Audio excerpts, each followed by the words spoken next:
the October withdrawal deadline, winning Queen Elizabeth II's approval to suspend Parliament. I'm Barbara Cusack.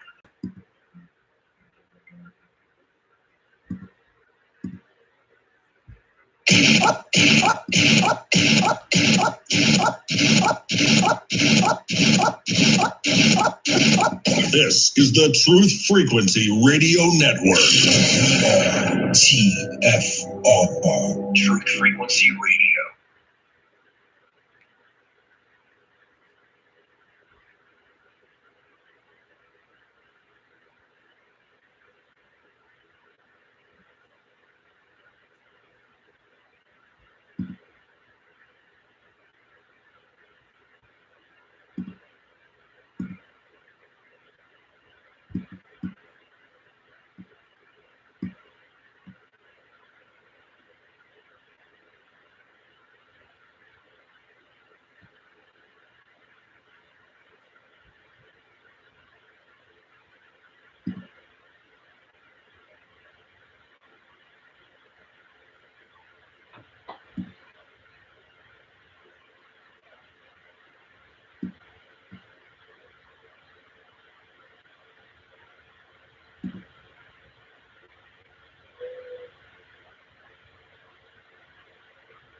All right, we might be having some technical glitches tonight, Truth Seeker. I hope my mic is live. I don't know why I didn't hear any intro music or the typical introduction. We had a glitch like this 2 weeks ago. It says my mic is muted. It should not be saying that.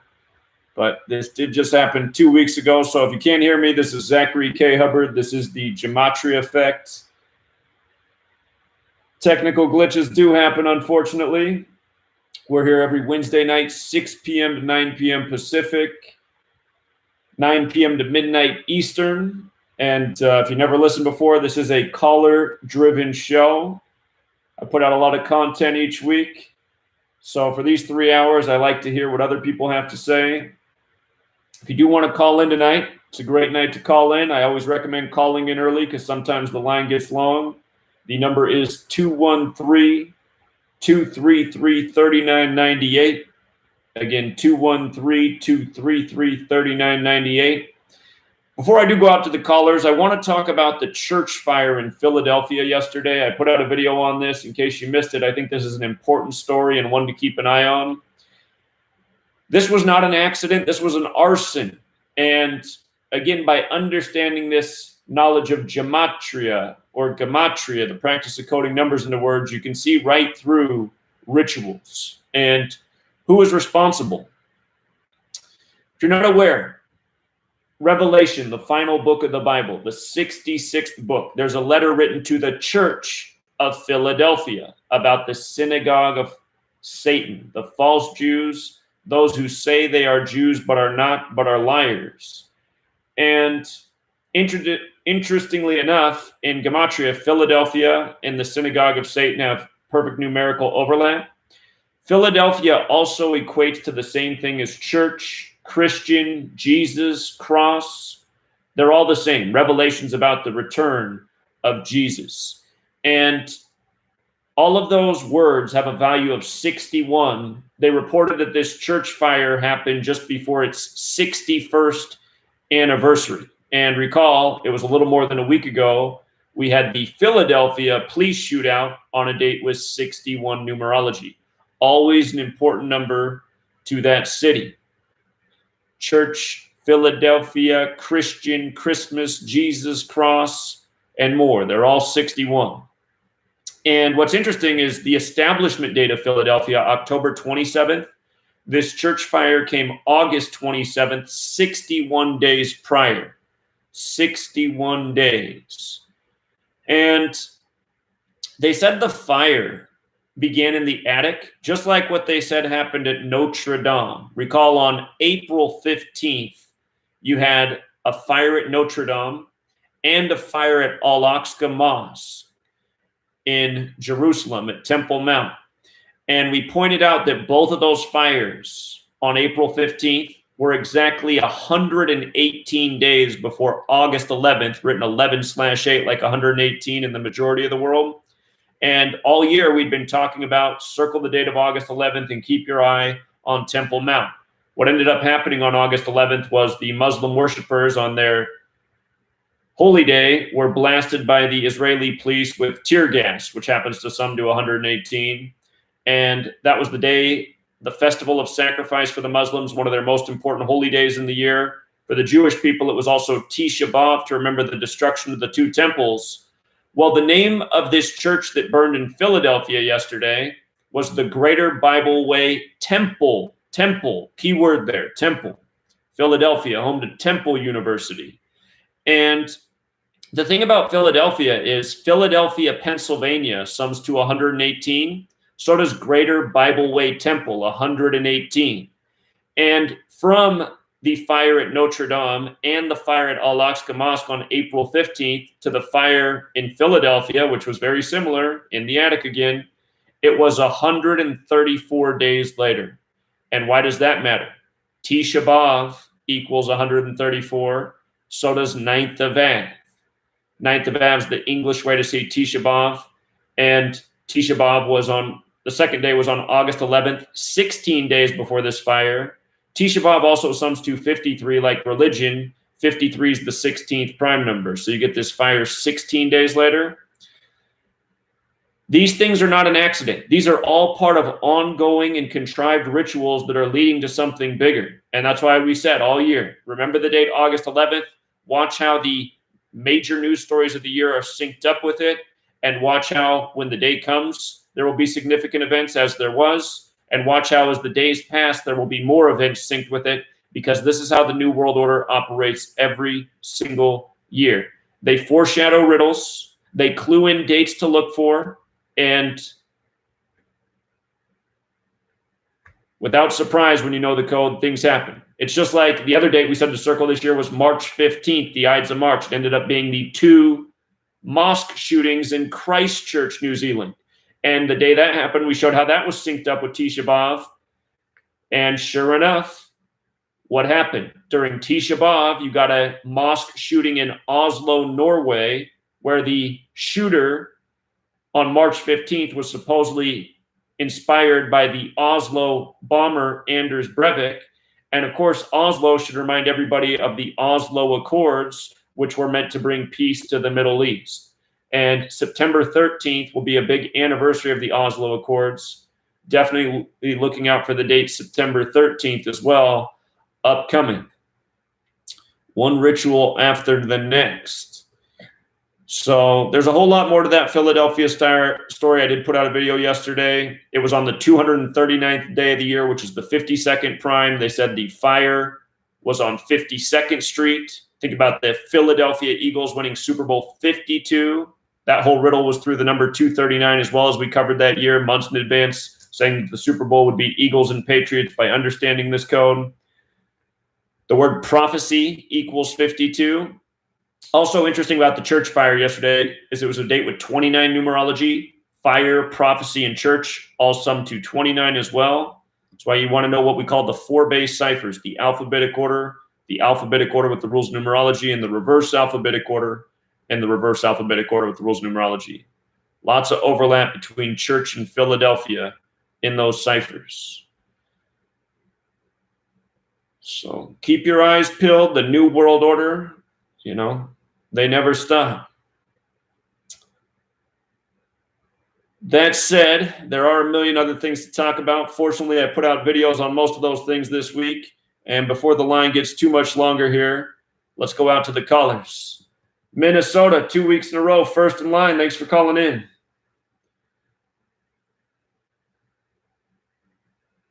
Minnesota?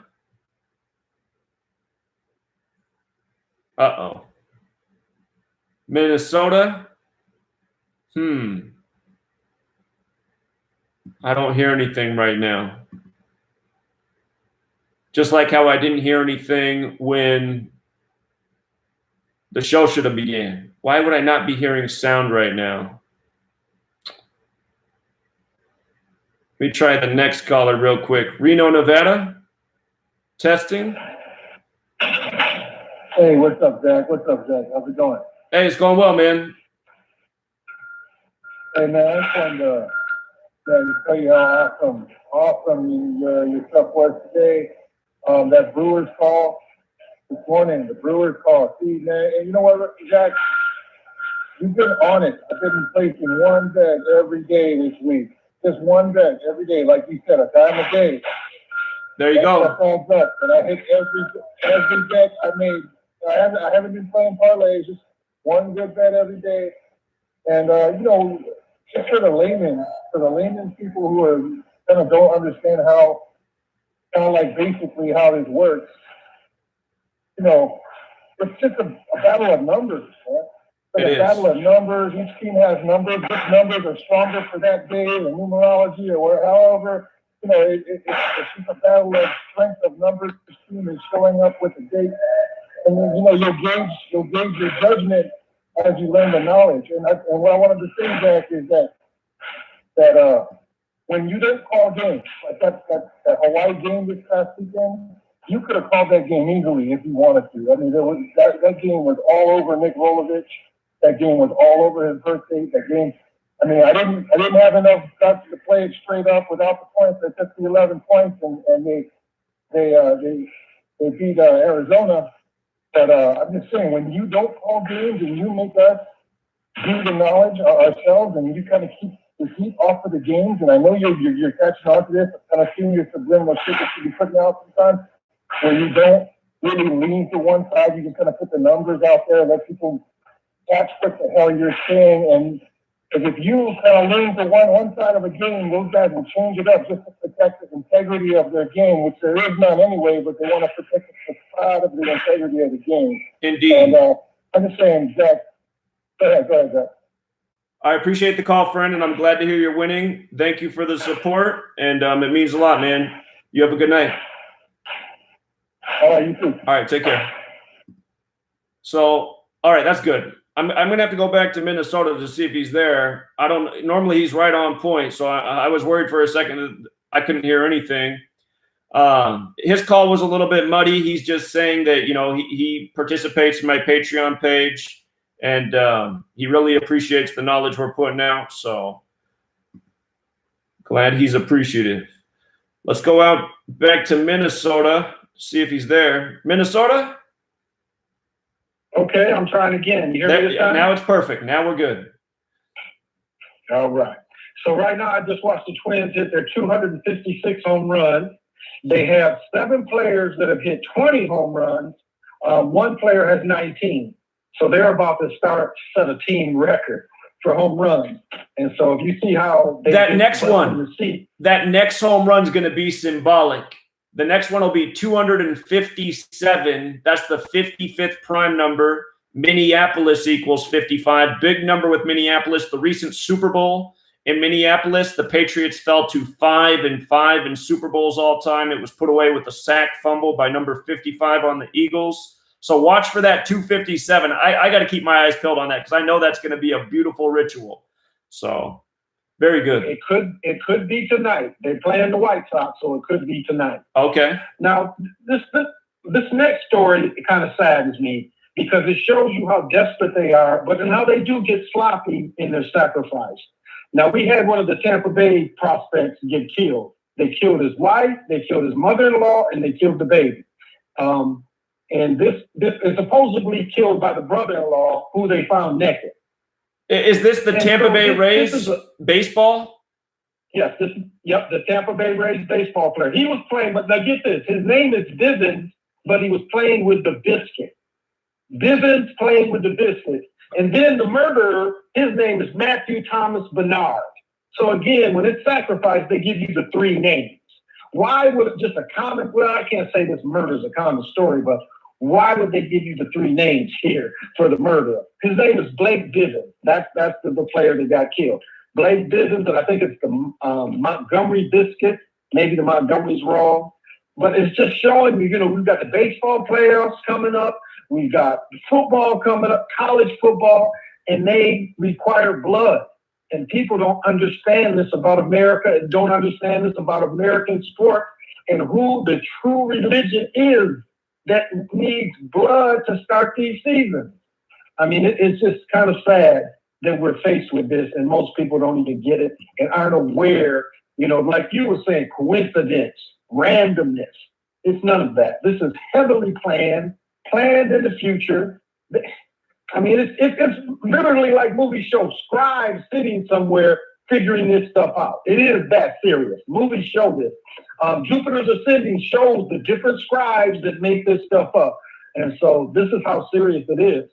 And so there is someone sitting there in a room figuring this out as well.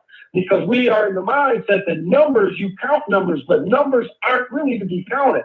Numbers have patterns that you should see these numbers as patterns of a moving thing, not just something dead that you count money with.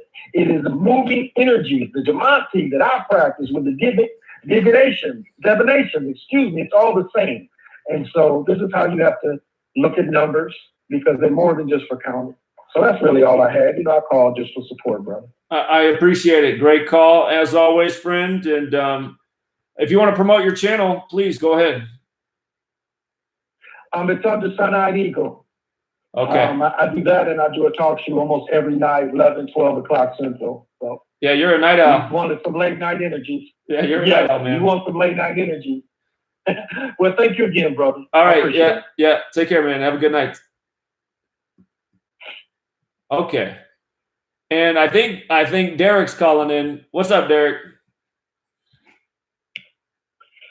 Zach, hello. Good evening. Good evening, man. How are you doing tonight? I'm doing all right. Good to hear. So I don't have anything really to decode tonight. We did have the death of a race car driver that I just finished a post on, but I did want to touch base with you regarding this past week, some of the things that were said.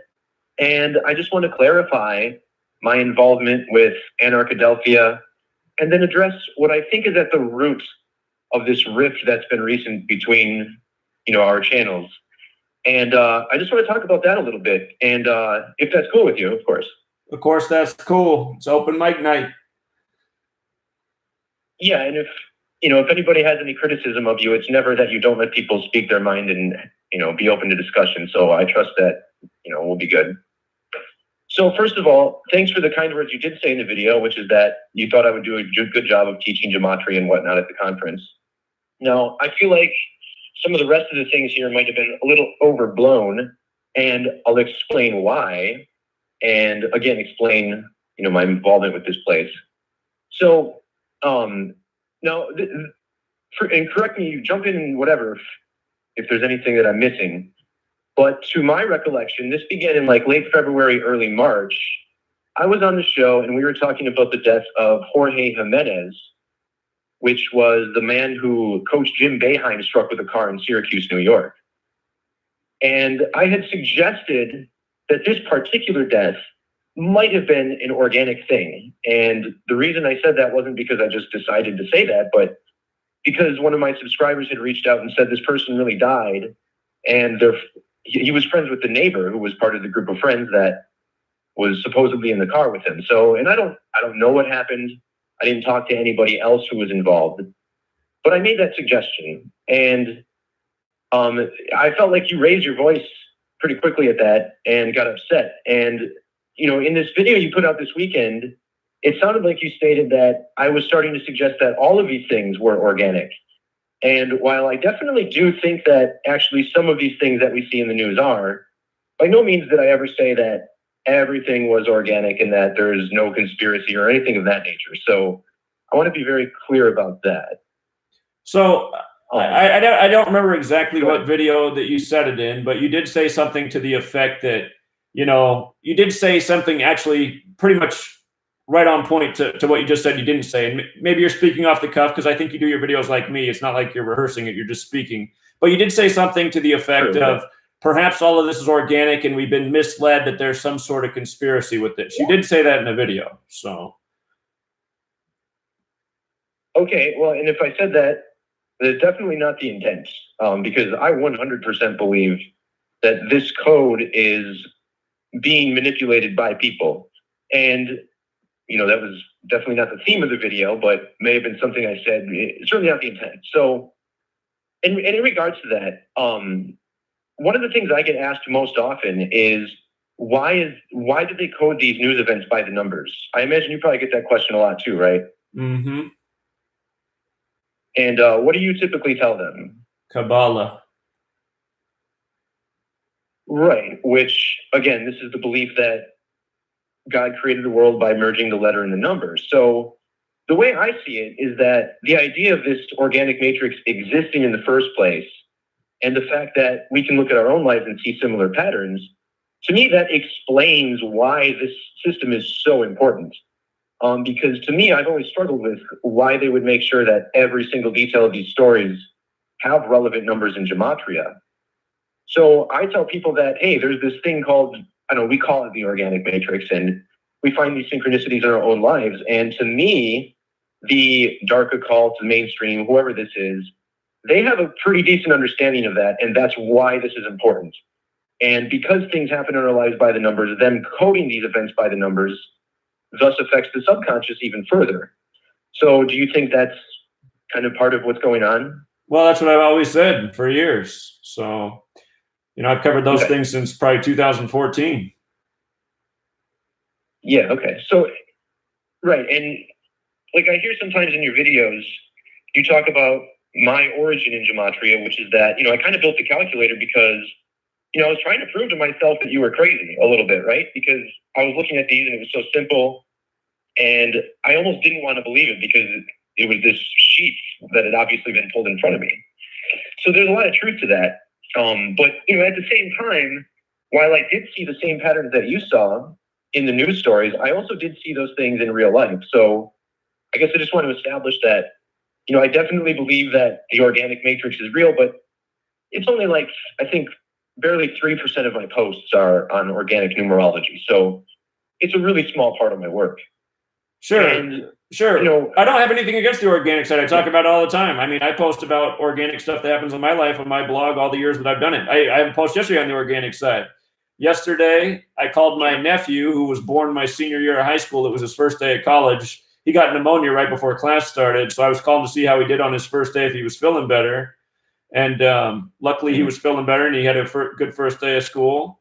And strangely enough, about 4 hours later, my best friend from college, who I haven't talked to since right after my house got burglarized, was the last time I talked to him. So end of 2014, he called me up yesterday. And I thought, that's weird that I talked to my nephew his first day of college, and then my best friend from college calls me, who I haven't talked to in forever. And I noticed yesterday was 37 days after my birthday, and my first name's Zachary's 38. My buddy's name is Joseph. Joseph's 38, and my nephew's name's Zachary's 37. Joseph, my best friend from college, is 37, and Samuel, my nephew, is also 37. And all those things happened 37 days after my birthday. I'm just like, that is just weird. So anyway. Awesome. And it's the kind of stuff I enjoy sharing a little bit even more than the stuff I decode from the media, So, and that explains it, because if I said that in a video, I mean, again, it must have been off the cuff. Now, there was a video I remember shortly after we had this thing on the show a few months ago.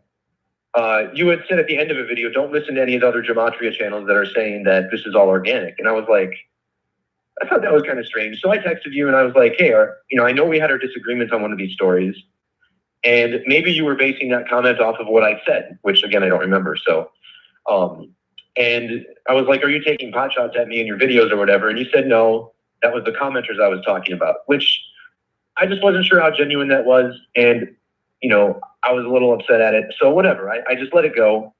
And I thought it was strange. And, I didn't really take much note of it until I noticed that on the Sam Tripoli podcast, and this ties into the comment I said on the interview with Pat Leach, which I think, peeved you a little bit. So what I was saying during the interview is that you had gone on the podcast and not linked to the calculator. And I was criticizing you. Do you notice how that is? It's through their whole studio. I mean, I'm just up on their screen in the background, so. Right, and look, I didn't reach out to you or anything. I didn't why didn't you say that? I just thought it was strange because it would have made it better, but, and you're right. Look, I mean, I made the point too to one of my friends. I was like, maybe he doesn't trust these guys to type the right words and spell everything correctly. You know, it would make the show a little bit extra if they had to sit there and, you know, you had to correct their spelling and stuff. I got that. I'm pretty sure. So before I went on the show, though, I think I did have them load up the calculator and type things in because I talked to them for a while before I went on the show. Because I remember his assistant XG typing things in. So if that's not in the actual show, then that must have been before the show. Right on. That's but, cool, man. But anyway, I mean, just like it's like, I mean, the reality is though that I promote your calculator all the time. So. And it's linked in the video, every video I put out. So, I mean, the reality is you're sitting up there with this Pat Leach guy who showed that he's a douchebag and, you know, he's talking all this shit and whoops, I'm not supposed to cuss on TFR. And you're being real chummy with him and smiling and laughing. And I'm just thinking like, okay, you want to buddy up with a douchebag who's talking out of his rear end? That's not a good look, man. And, you know, I mean, everyone saw the same thing that I saw. So. And what I realized watching that video back is it's probably not what I said so much that pissed you off as the look on my face. And I looked back and I'm like, oh, there I am grinning. You're not grinning though. You're like smiling and having a good time. And then when he's talking trash, you start piling on and saying like, yeah. And then he didn't even share my calculator on Sam Triple. And was like, really? I mean, and as he makes all sorts of false statements, you don't correct him. So, I mean, to me, none of that's a good look. You know, to me, all that's cowardly. Well, and the reason, Derek, the reason I'm not going to Anarchadelphia, the reason I'm not going there is because I'm not a coward. I'm not going to sit there and act like Mark Passio. Mark Passio goes on Alex Jones and shills away. Oh, hold on. We're going to commercial right now. Just sit tight and we'll be back. All right.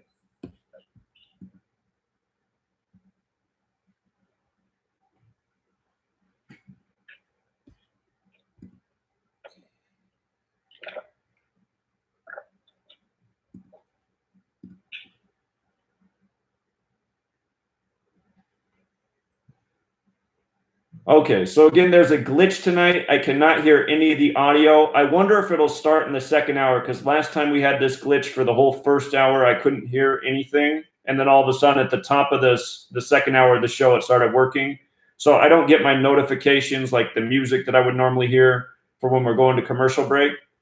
But what we typically do is we interact with the chat during the commercial. And then when we're not on commercial, we get back to the show. So when we come back, we'll go back to Derek's call, because for all of you watching on YouTube, you're seeing it different than the way people listen through TFR. The people on TFR right now are hearing commercials.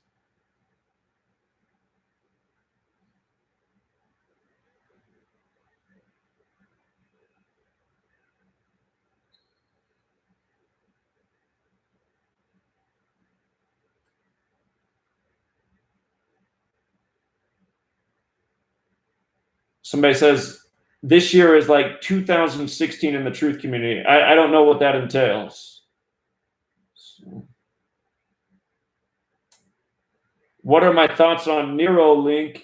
I don't have any thoughts. I'd have to do some research on that. You got a new word for me there, Neuralink. So let me see.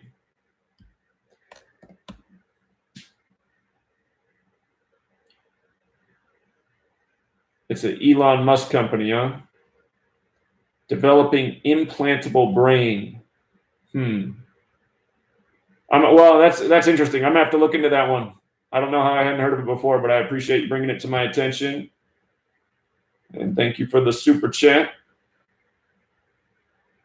Bus stop cocktails. That's another one that I'm not up on.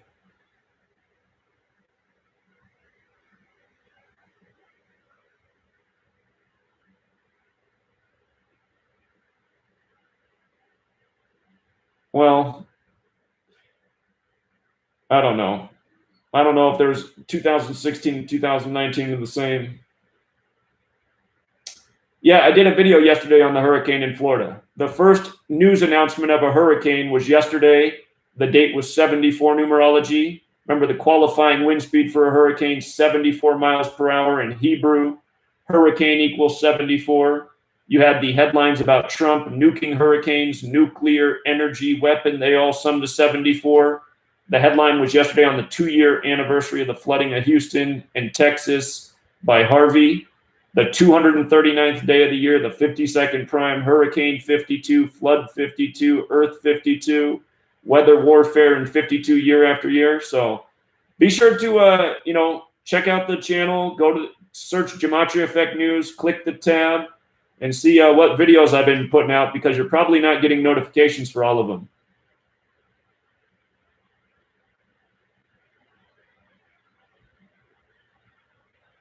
Thanks, Nick. Appreciate it. If anybody else gave a super chat that I didn't see earlier, thank you. We're coming back from the commercial right now. I'm going to be quiet here for a second. But I can't hear the music again.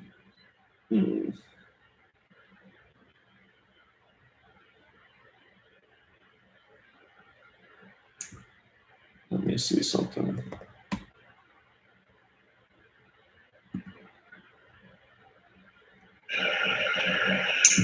All right, we're back, Truth Seeker.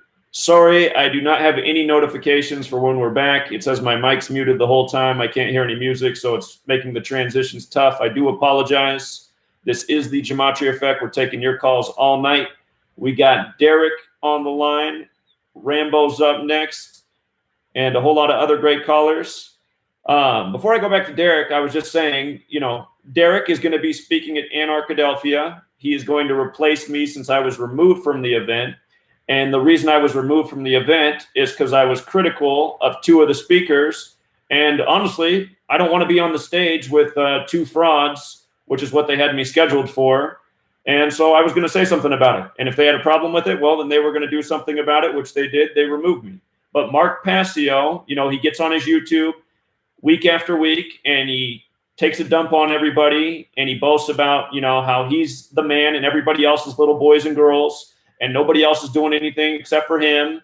And he talks about, being the big tough man all the time. And then he goes on Alex Jones's show, lets Alex Jones shill on, say all sorts of statements that Mark Passio is supposedly against. And Mark Passio doesn't call him out on anything, seems to agree with it. Just shows that Mark Passio is a little coward, has no backbone, no spine, doesn't really stand for anything, and is a complete fraud. And that's just it, period. And I knew something was up with that guy, because the week I connected with him, I called his show the next 5 weeks after. And keep in mind, he has people calling into a show, bringing up my work, my name. So if I'm on his line, you think he would go right to my call. He had that doofus from New Zealand call in, and he let him skip in line. I mean, that guy's a complete moron. And that's another guy that's afraid of government. So another guy that goes against what Mark Passio is. But anyway, he ignored my call for 5 straight weeks. That told me something about Mark Passio, that he's not authentic and he doesn't really want my information on his radio program. So anyway, Mark Passio looking super suspect, and then he goes on to Alex Jones and does what he does. Of course, I'm going to call that out. I call out all the frauds in this community. And then you got Derek Bros, the moron, and I'm supposed to be on the stage with Mark Passio and Derek Bros, and Derek Bros is attacking my work on Jeffrey Epstein. I mean, no way. And not only is he attacking my work, but he's treating the work in the mainstream as if it's legitimate. He's saying, look at this image of Jeffrey Epstein. You can see his skin's a little bit blue, so yeah, he probably is dead. It's like, oh, wow. The image in the media with Jeffrey Epstein on a stretcher and his skin's a little bit blue, so you're sold on the story. And anyway, if you're going to attack my work and act like a moron, I'm definitely going to call you out. And if that costs me my invite to the conference, the overpriced conference, then so be it. Now, that said, I am glad that somebody's going to be there, sharing Gematria knowledge, and that's Derek, who's on the line right now. But I don't appreciate that Derek got real chummy with the douchebag liar, Pat Leach, who, is what he is. So I'm going to give the floor back to Derek so he can explain himself. All right, you're on, man. Oh, hold on, Derek. I got to turn up the volume. Hold on. My fault. All right, now you got the floor. All right. Okay, so look, through this discussion, I wanted to be filled in a little bit more, too, about this, because I don't watch a whole lot of videos on YouTube anymore, and I wasn't up to speed with what's all going on here. Now, I know you were talking about Mark Passio. I didn't hear anything about Derek Bros at the time. And look, I am just as suspicious as anybody, or of anybody, who doesn't put any emphasis on Gematria. I mean, to me, if you claim to be really smart, but you ignore Gematria and claim to be exposing the occult and everything, I think that's very disingenuous. So I don't exactly trust anybody there any more than you do. That being said, my first communication with Pat goes back about 3 or 4 weeks. Now, I had seen that you were going to be there, and I texted you too, and I was like, dude, I'm going to go to Anarchadelphia too. So I went online to get a ticket, and I was like, man, $333 or whatever, that's a lot of money. And I saw the contact button. So I reached out to Pat, and I thought, well, if there's any room for any more speakers, maybe I can get a free ticket and then just go to this thing where Zach is for, for a little bit cheaper. So that was my thinking going into this. And after I emailed him, he reached out to me pretty much right away. I guess he was familiar with my work a little bit or seen one of my videos. And he said there's really not any spots, but they do have some workshops, which is ultimately what I'm doing. I'm not necessarily replacing your time slot from what I understand. I'm doing this side workshop, which is another $25. So, so he's not going to have you speak on the stage? Nope. From what I understand, no. Well, that's too bad. I was hoping you were going to do that. Okay. Right. So, and I just want to explain, a couple of weeks ago, I was really excited about this, how cool it was that we were going to have Gematria being, presented multiple times at this convention. And then when I heard things that, had fallen through, and granted, I'd seen your video maybe a week or so ago saying you weren't sure if you were going to go. And I was like, oh man, I took off of work. I got this hotel room. I don't really care that much about cryptocurrency. So, I was disappointed because I was ready for Gematria, but he had reached out to me that same day and wanted to finalize the stuff on the workshop. So I said, well, I might as well at this point just, still go along with the trip and do my Gematria thing. At least we can still talk about it there. People who are going with an interest in it can still have a dialogue.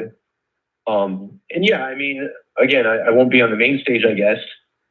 So it may not get the exposure it deserves. But, it's boots on the ground. It's meeting people in person. And that's something I'm a little bit excited about. So, I'm glad I at least have, some support in that regard. And, that's really what this all boils down to. And, again, I didn't know all the details about Derek Bros especially.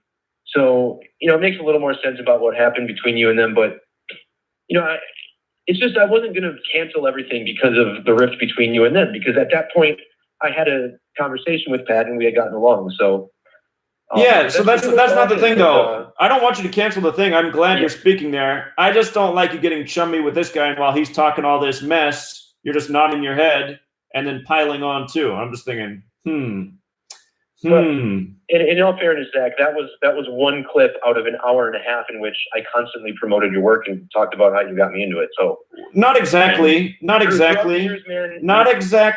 I would not say it was exactly that way. I saw most of the interview. Well,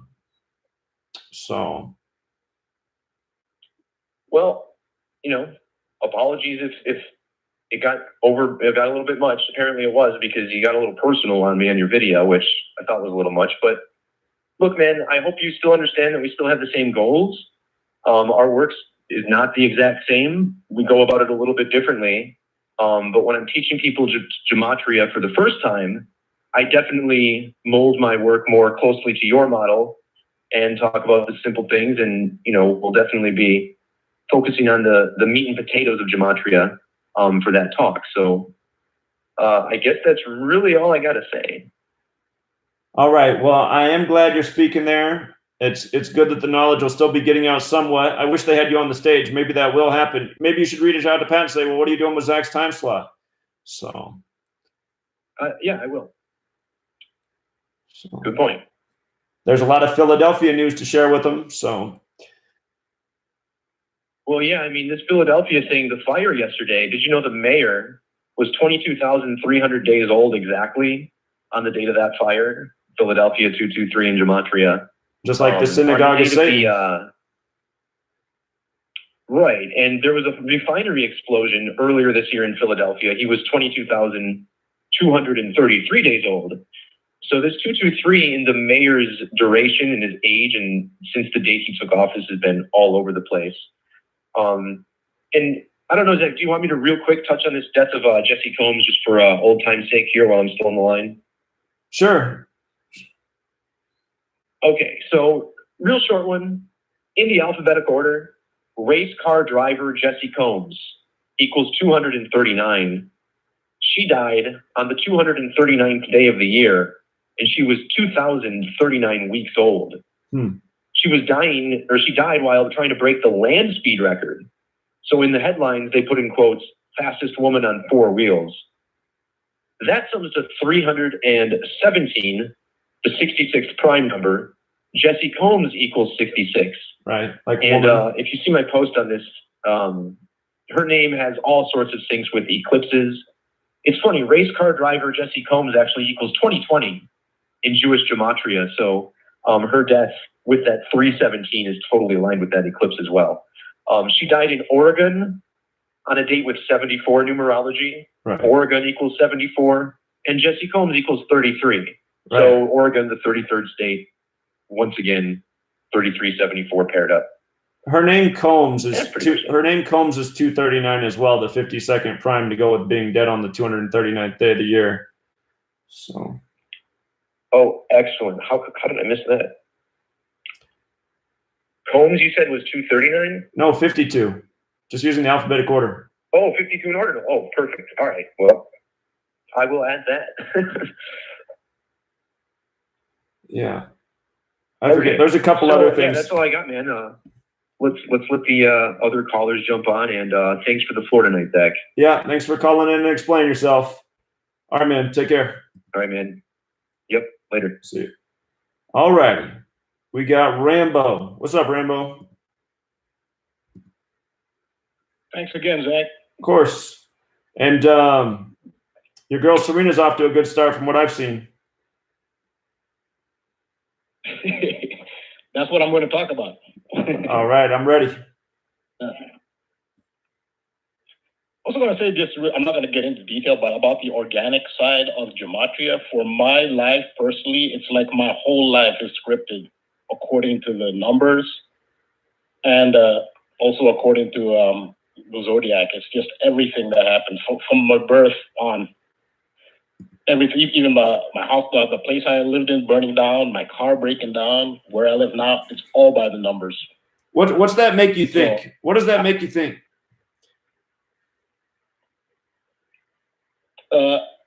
There's an organic side to it, definitely, absolutely. I mean, this was right off the bat.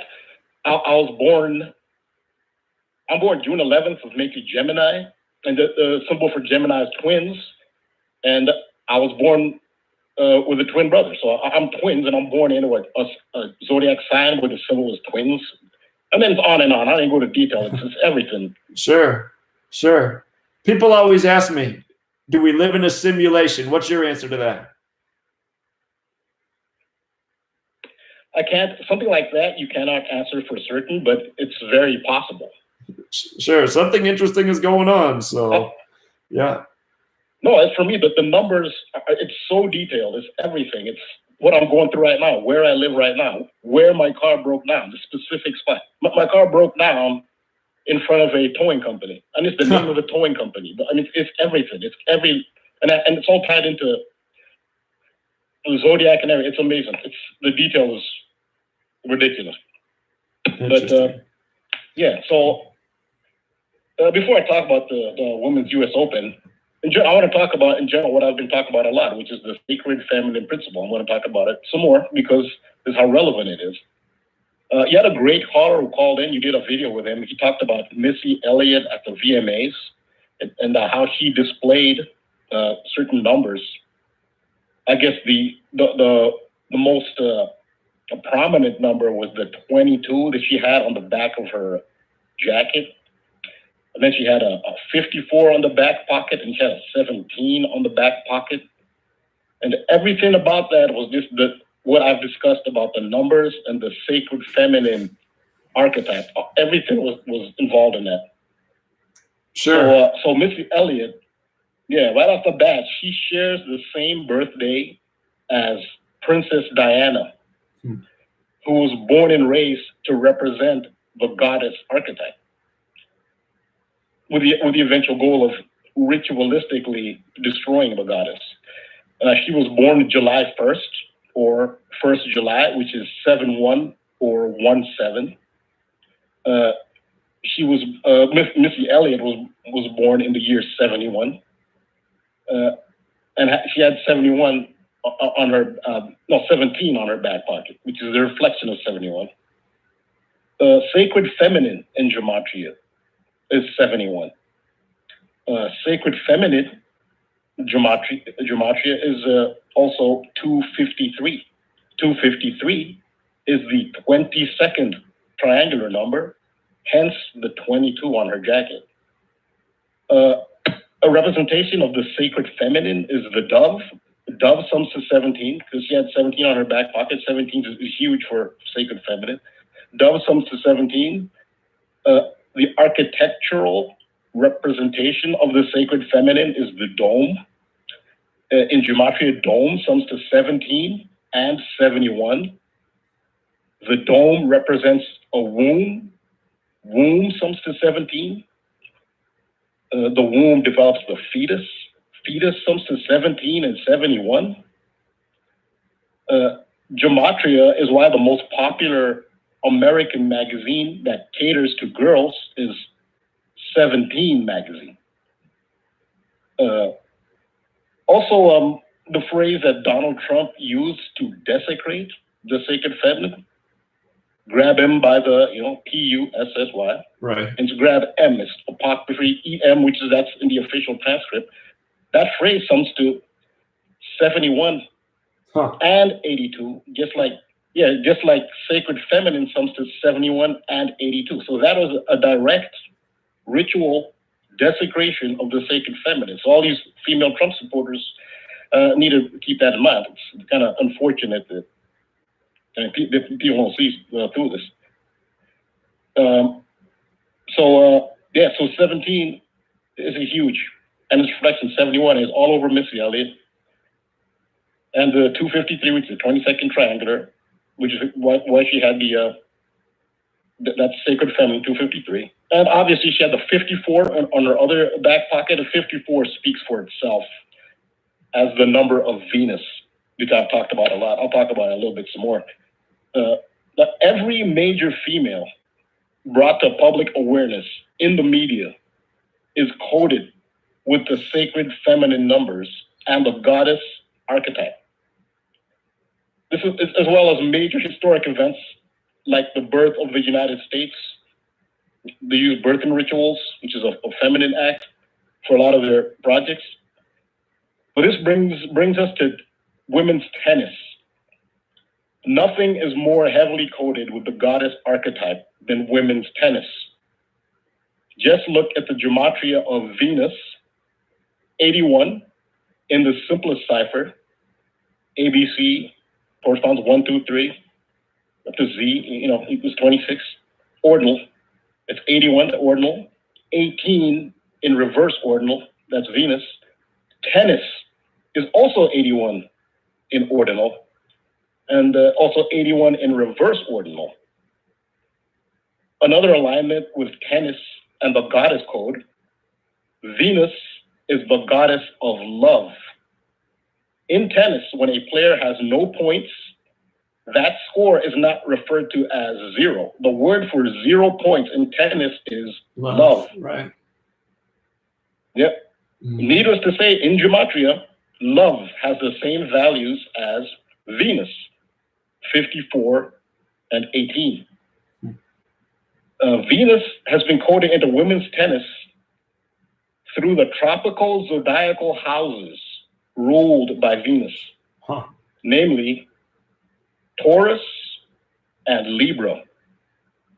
The most dominant force of the current era has been, who you refer to as my girl, Serena Williams, a Libra, whose sister's name is Venus, not by coincidence.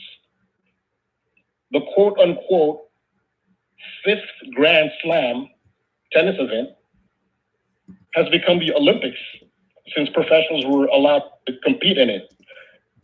Look at the last 3 consecutive women's tennis Olympic champions. The reigning Olympic champion from 2016 in Rio de Janeiro is Monica Puig of Puerto Rico, who's a Libra.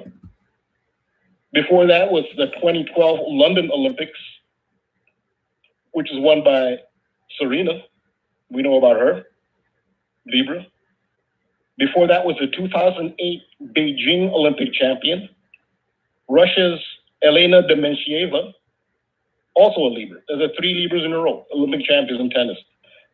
In 2019, the Grand Slam winners have been the Australian Open, Naomi Osaka, Libra, the French Open, Ashley Barty, Taurus, Wimbledon, Simona Halep, Libra. In fact, Wimbledon featured an all-Libra final between Halep and Williams. And Simona Halep has the same birthday as Olympic champion Monica Puig, September 27th. If all of that wasn't enough, then the thing about, real quick about September 27th, that's the Jesuit Order's birthday, and it just makes me think about how Jesuit Order's 54, number you're talking about a lot here. So yeah, also they like to do birthing rituals when they start a project according to the sacred feminine. So it'll be under Libra or it'll be under Cancer. Because Cancer is also ruled by the moon. That's also a sacred feminine symbol. Mm-hmm. So you also see like the birth of Israel is done under Taurus, May 14th. The birth of the Bavarian Illuminati was May 1st. Again, that's Taurus. So they'll use the sacred feminine to birth their major projects. Right. So, yeah. So if all of that wasn't enough, then research the name of the trophy awarded to the women's Wimbledon champion. The Wimbledon women's champion gets to lift the Venus Rosewater dish. Yep. So Venus is overtly stamped on Wimbledon Ladies Championship. So once in a while, it's good to get a candid, completely spelled out, exoteric confirmation of your decode. Amazing. So, which brings us. Hey, real quick, Rambo. I just want to pause. Okay, so I have this website being built, right? And I want there to be certain people's content there, and you do this really great content. And I would like for there to be a section on the website where you post your most recent content. And I'd also like there to be a donation link for you so people can support your work on there. Is that something you'd be interested in doing? Well, absolutely. I appreciate you offering that for me. Absolutely, yes. I'd like to collaborate like that. Yeah, because I think it would be great. I'd love for it to help you out, and just having your content up there, it would be valuable. A lot of people really appreciate your work. And I just think about all the great calls and decodes you've done over the years. I just imagine if they were all archived. Well, I mean, they are archived on this radio show, but if they were just archived in a place that people could get to quickly, read those decodes, I think that would be very important. And I'd even love to go back over all your calls because I know there's been a lot of important things that I've probably forgotten about. So, all right. Anyway, back to your point. Just wanted to ask that.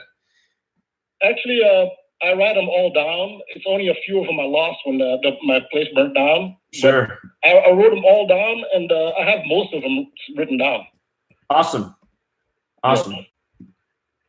So yeah, I appreciate the offer, and I appreciate the support from the audience. Of course. So so this brings us to the fourth and final Grand Slam of 2019 for women's tennis, and that's the U.S. Open, which started 2 days ago on Monday. If there is not a Libra or Taurus champion, the goddess archetype and sacred feminine code could still apply to the winner. The sacred feminine goddess archetype, central to the 2019 Women's U.S. Open Championship, is the Statue of Liberty, which is a representation of Roman goddess Libertas, who was a reprise of Babylonian goddess Semiramis. 133 is the key number. 2019 has already seen the 133rd Wimbledon Tennis Championship. The star of that show was 15-year-old Corey Coco Goff, whose birthday is 133, 13th March. Women did not compete in the US Open until 6 years after the men. So the 2019 Women's US Open is the 133rd edition. October 28th, 2019 will mark the 133rd anniversary of the Statue of Liberty. In Gematria, if you spell out 133, it sums to 71 and 82. Just like sacred feminine sums to 71 and 82. Also, there is the Gematria of Lady Liberty, which sums to 133. So, not to the unenlightened, but to those esoterically aware, this year's 133rd anniversary of the Statue of Liberty is one of its most significant anniversaries. So in review, the Gematria of Lady Liberty is 133. 2019 is the 133rd anniversary of the Statue of Liberty dedication. 2019 is the 133rd Women's US Open. 2019 is the 133rd Wimbledon Tennis Championship, which starred Coco Gauff, born 133, 13th March. When you think about the Statue of Liberty and a celebrity ritual, daytime TV show host Wendy Williams passing out live on air. Right, Halloween. Rambo, pause right there because the commercial's happening right now, even though I can't hear the music. So we'll come right back with this point. All right, sit tight, everybody. All right.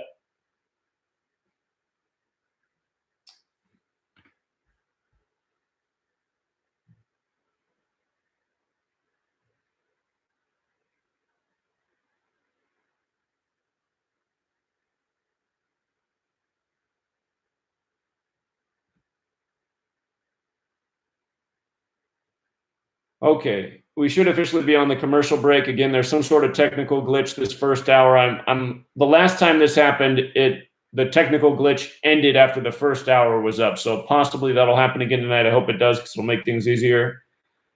But we are on the commercial break. If you are on hold, you probably hear my voice and the commercials right now. I apologize. But during the commercial break, I've been interacting with the chat on YouTube, who's live streaming. So let's see. Got any good questions in the chat? Any good comments? Somebody says the Statue of Liberty has a strong jaw.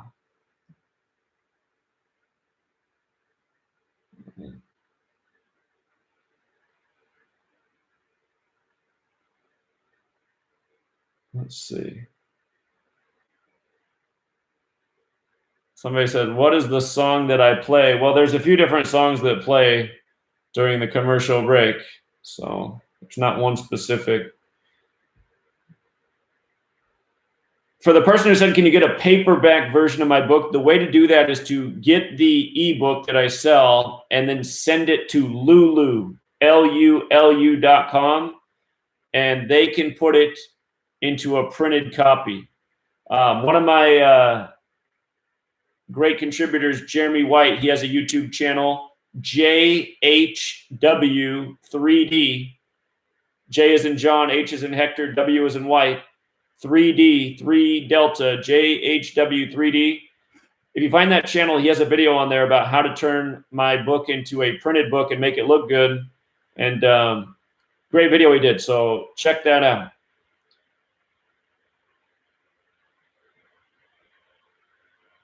Check the 11:30 timestamp on that Shark Tank video. I'm sure it's there. They do it all the time. Yeah, we know what's up with that. Good eyes.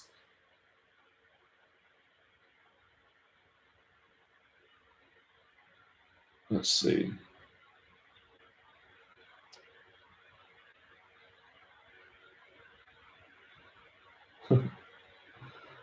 Yeah, I've worn a tinfoil hat a few times in my videos. It's actually a strange experiment. If you've never put tinfoil over your head, just try it out. You'll be weirded out. It just seems like everything is so silent. Not quite like a seashell. It's like a seashell, but with perfect silence. Were they onto something with this tinfoil hat? Is this more than a joke? But yeah, a few times I've worn one just to be comical. See my we're coming back from the commercial. It looks like we still don't have sound, unfortunately. Great. The Mandela effect. I used to have an old video on it. It was deleted with my channel, but find my old blog post on it. The Mandela effect.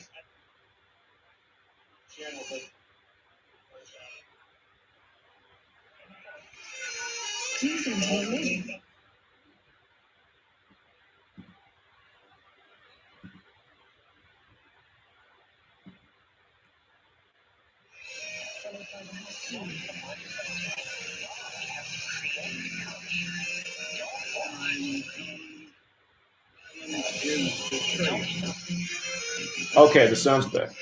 Themselves and left for everybody else. But I'll tell you what they don't want. They don't want a population of citizens capable of critical thinking. They don't want well-informed, well-educated people capable of critical thinking. They're not interested in that. That doesn't help them.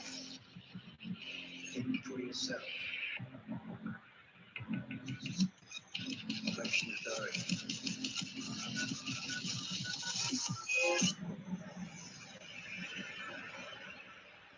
This code has been compromised.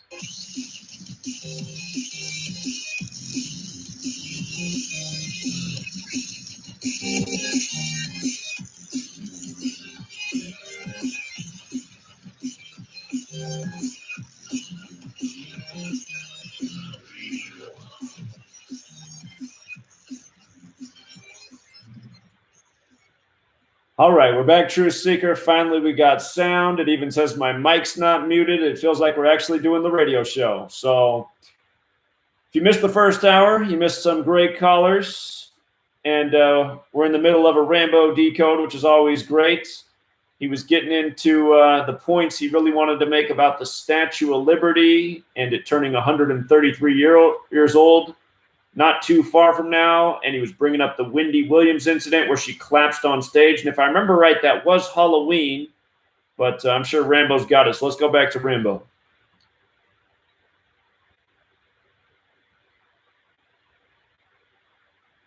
Rambo, can you hear me? Let's try that again. Rambo, you should be on now. All right, I'm on now. Right? Perfect. Yeah, that was Halloween. It's Halloween 2017. But you read a comment by somebody in the chat who said that the Statue of Liberty has a strong jaw. Right. There actually could be something to that, because if you go to the heart of what the ruling occulted elite, what they believe in, because on one hand they destroy the sacred feminine, but on the other hand they actually embrace it. So it's not all, so it's hard to tell sometimes how they're using the goddess. Like, they destroy it and they embrace it. Sure. If you go to the heart of their belief system, a lot of it goes back to what in the ancient times was called the cult of Cybele, Cybel. From that you get the root of the word cube, like CYB, cube. It can also be spelled with a K, Kybele, and from that you get words like Kabbalah, cube. And the cult of Cybele was a goddess that actually used to be androgynous originally, but other gods, according to mythology, amputated the androgynous Cybele's male genitalia. So it's not really a pure goddess. It's a goddess who used to be androgynous, but had its male genitalia amputated by other gods. And priests of the cult of Cybele were males who were castrated, and they played the roles of females. So that's really at the heart of what a lot of the elites believe in. So there could be something to that with the Statue of Liberty. Interesting. All right. So, yeah. the person who did a lot of research on that, very knowledgeable, esoteric, was, some people may have heard of her, Tracy Kleiman. She went really in depth on that, and she recently ended up dead. Huh. So when somebody ends up dead, you want to look into like, okay, what were they researching? What were they saying? It kind of, makes you wonder like what they were saying. So that's interesting. The cult side, though, I know more into that. That could be at the heart of a lot of this. But when you think about the Statue of Liberty and celebrity ritual, daytime TV show host Wendy Williams passing out live on the air dressed as the Statue of Liberty comes to mind. This unprecedented live TV event was obviously a ritual of some kind, most likely linked to several events. One definitely is the 2019 U.S. Open. Think of the TV show host's name, Wendy Williams. What is the most prominent name in women's tennis? Williams. Sure. Wendy Williams' birthday of July 18th is significant. The 2019 U.S. Open is the 52nd of the Open era. 52 is the other key number to the U.S. Open decode. The Liberty sums to 52 in the pure cipher, reduction, or Pythagorean. From Wendy Williams' birthday to the final of the Women's U.S. Open is a span of 52 days, including both end dates. From the date of the women's final, September 7th, to the anniversary of the dedication of the Statue of Liberty is a 52-day span. That is perfect symmetry between Wendy Williams' birthday and the Statue of Liberty anniversary on either side of the U.S. Open Women's Final. So, again, this is the 133rd U.S. Open Women's Final and the 52nd U.S. Open Final of the Open era, 133 and 52. Lady Liberty sums to 133 and 52. And a 52-day span links the Women's Open Final to the 133rd anniversary of the Statue of Liberty. Needless to say that going into this tournament, Venus Williams is ranked 52nd in the world. The other major goddess archetype number is 711 or 117. Ancient Kemet / Egypt considered 711 to be the number of Isis or Aset, the Commission sacred feminine from which Rome derived Venus. Again, the prominent number in Gematria for Venus is 54. If you spell out 54, F-I-F-T-Y-F-O-U-R, you get a value of 117, the number of the goddess. The date, 117, November 7th, leaves 54 days in the year.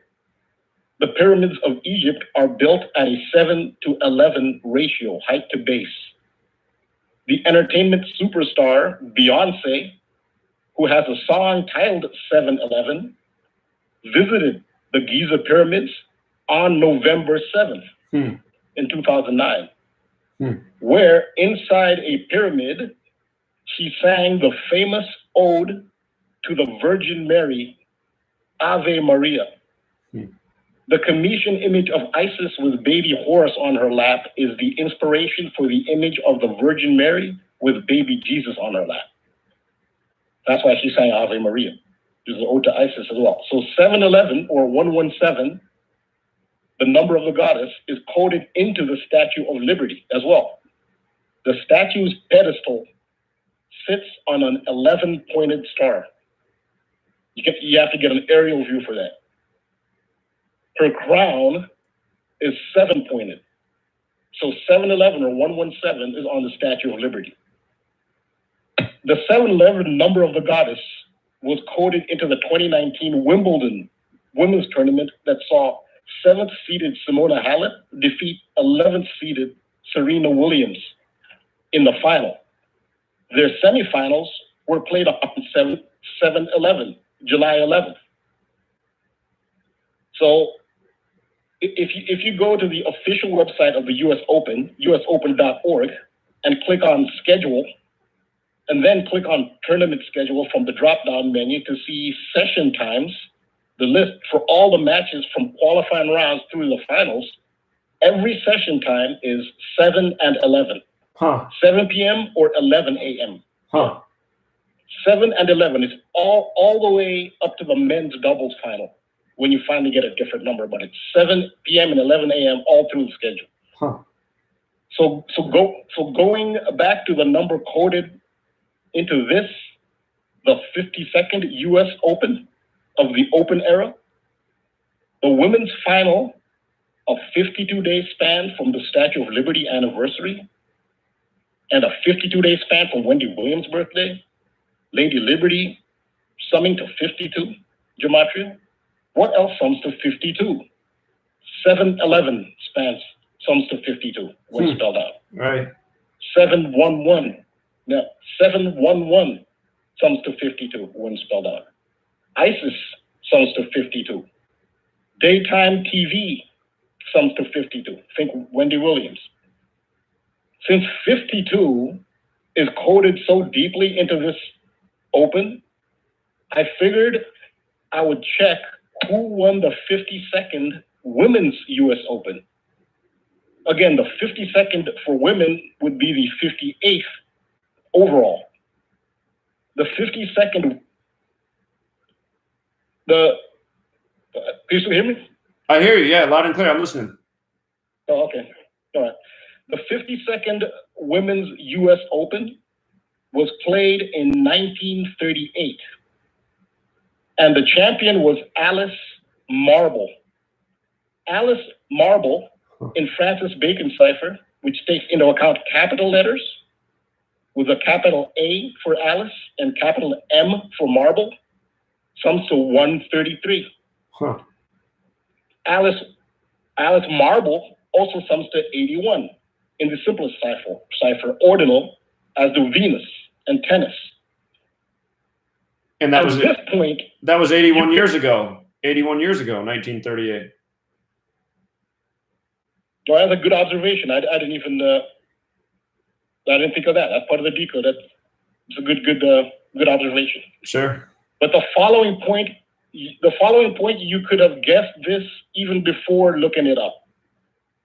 Alice Marble, zodiacally, is a Libra. In fact, Serena Williams' September 26th birthday, Olympic champion Monica Puig and Wimbledon champion Simona Halep's September 27th birthday, and Alice Marble's September 28th birthday are all in succession. I mean, perhaps this could point to another Serena and Simona Halep final, maybe. But as far as Alice Marble, you should read her bio. It's kind of surprising that she's never talked about. Like, no one's heard of her. I just happened to look her up because of the 52. Sure. And she has a really, really remarkable bio. I mean, especially considering how no one talks about her. After she retired from tennis, where she won 5 Grand Slam singles, she went on to edit Wonder Woman for DC Comics. And with DC Comics, she created a Women in History feature for DC Comics where they did comic strips about historical women in history.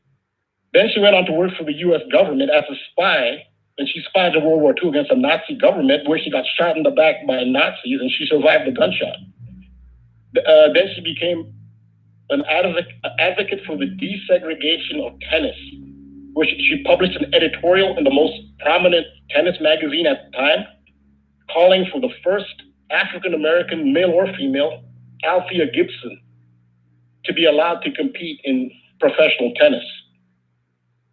Not surprisingly, once you know the code, her editorial was published in American Lawn Tennis Magazine on July 1st. A date we started out, the day we started talking about with Missy Elliott. That's Missy Elliott's birthday. That's Princess Diana's birthday. That was the date her editorial calling for African Americans, specifically Althea Gibson, to be included in tennis was published. Amazing. Also, 133, when you spell it out, sums to 71, like sacred feminine sums to 71. Huh. So, I mean, I could go into the possible decodes for, there are different scenarios where different people could win, but just one real quick mention, because of how 7-Eleven is so heavily coded, there's one standout whose birthday is July 11th, 7-Eleven, that's Caroline Wozniacki. So she could also be a possible winner or at least finalist. Sure. And what's significant about her too is because she used to be engaged to Rory McIlroy. Now Rory McIlroy has been used in a lot of rituals pointing to other champions. He was used in pointing to Toronto Raptors. He showed up at the Raptors game during the finals. Then he wore the jersey with Lowry on it when he won the Canadian Open, which pointed to the eventual winner of the British Open. Open champion, Open champion, which was Shane Lowry. So Rory McIlroy has been used to direct, to foreshadow a lot of champions, and not necessarily only in golf. He did it for NBA. So his relations with Wozniacki and her July 11th, 7-11 birthday, and McIlroy just won a tour championship, right? Yeah, so there are other decodes for possible winners, but of course I don't have time. I mean, thanks for the time, the privilege. So I'll leave it there for now. All right, awesome work as always, Rambo. Appreciate it, man. Yeah, thanks. Man. All right, have a good one. Take care. Yeah, you too. Yeah, he always really does a very thorough job of connecting the dots, and the website is on the way. The developers think it's going to take about a month to build, and want to do a lot of cool things with that website, including getting other people's content featured, such as Rambo and many of the other people in this community. And looking forward to it. Let's go out to Pinehurst, Texas.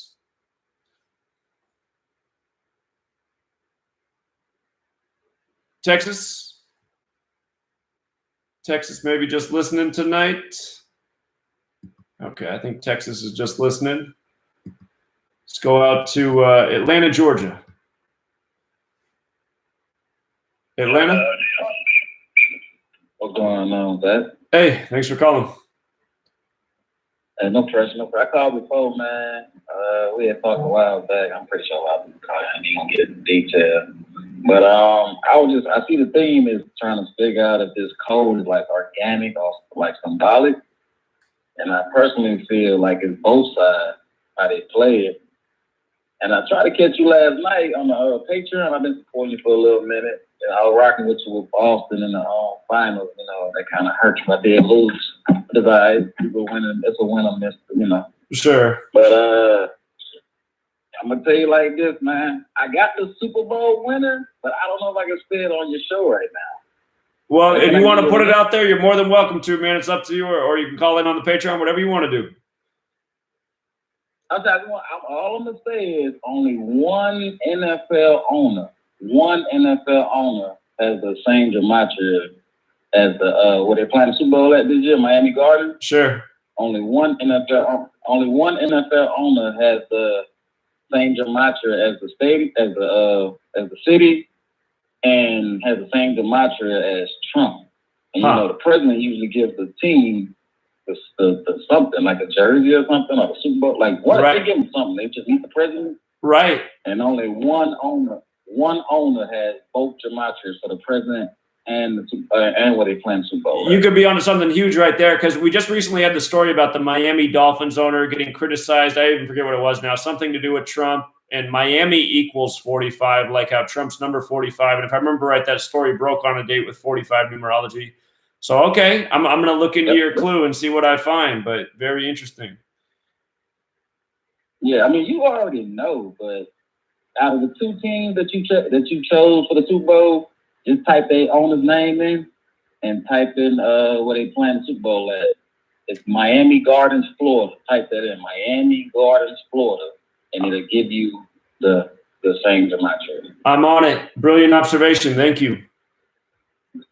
No pressure. Everyone that call you, let you know, man. Enjoying your show. Patreon supporter. I don't really gamble, but I'm just support you because you know, waking folks up. I'm into stuff like that. Well, thank you for supporting. It means a lot. All right, bro. Take care, man. All right. Yeah. Have a good night. And because you guys have supported so many of you, it's allowed me to save up some money this year. And now I'm making a big investment in these websites. These websites are expensive. So I know they're going to be great. They're going to do wonders for this community. Again, the time is now. So I'm really excited about the project being completed. And for those of you who haven't heard, 2 websites are being built. One is the social media for truth seekers, where you can, meet people online. And if you want to develop networks in your own community, that's going to be the purpose of the site. So if you want to put your information, out there so that other people can connect with you, you can do that. If you're not comfortable putting out that much information, you can just put out as much as you want, and you can have a safe online forum to share this knowledge and work too. And for anyone who's ever used Facebook or MySpace, that type of thing, it's going to be like that, but truth seeking and networking dedicated. So that said, let's go out to Flint, Michigan.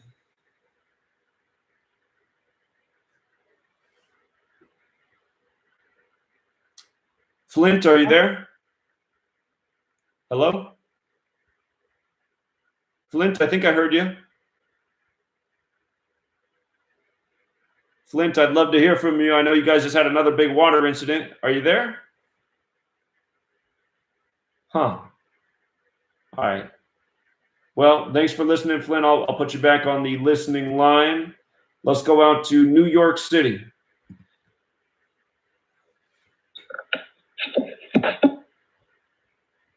New York, you're on. Hello? Yeah. Hello. Oh, no, I'm listening. I'm time traveling. I'm just listening. All right. So appreciate it. And hey, man, you've been dodging these rituals, man, and August. They've been trying to get you. Sure. But appreciate it, man. Keep it up. All right. Thanks, friend. Thanks for listening. You have a good night. All right. From one New York caller to another great New York caller. How are you this evening? Hey, brother Zach, what's happening, buddy? What's up, man?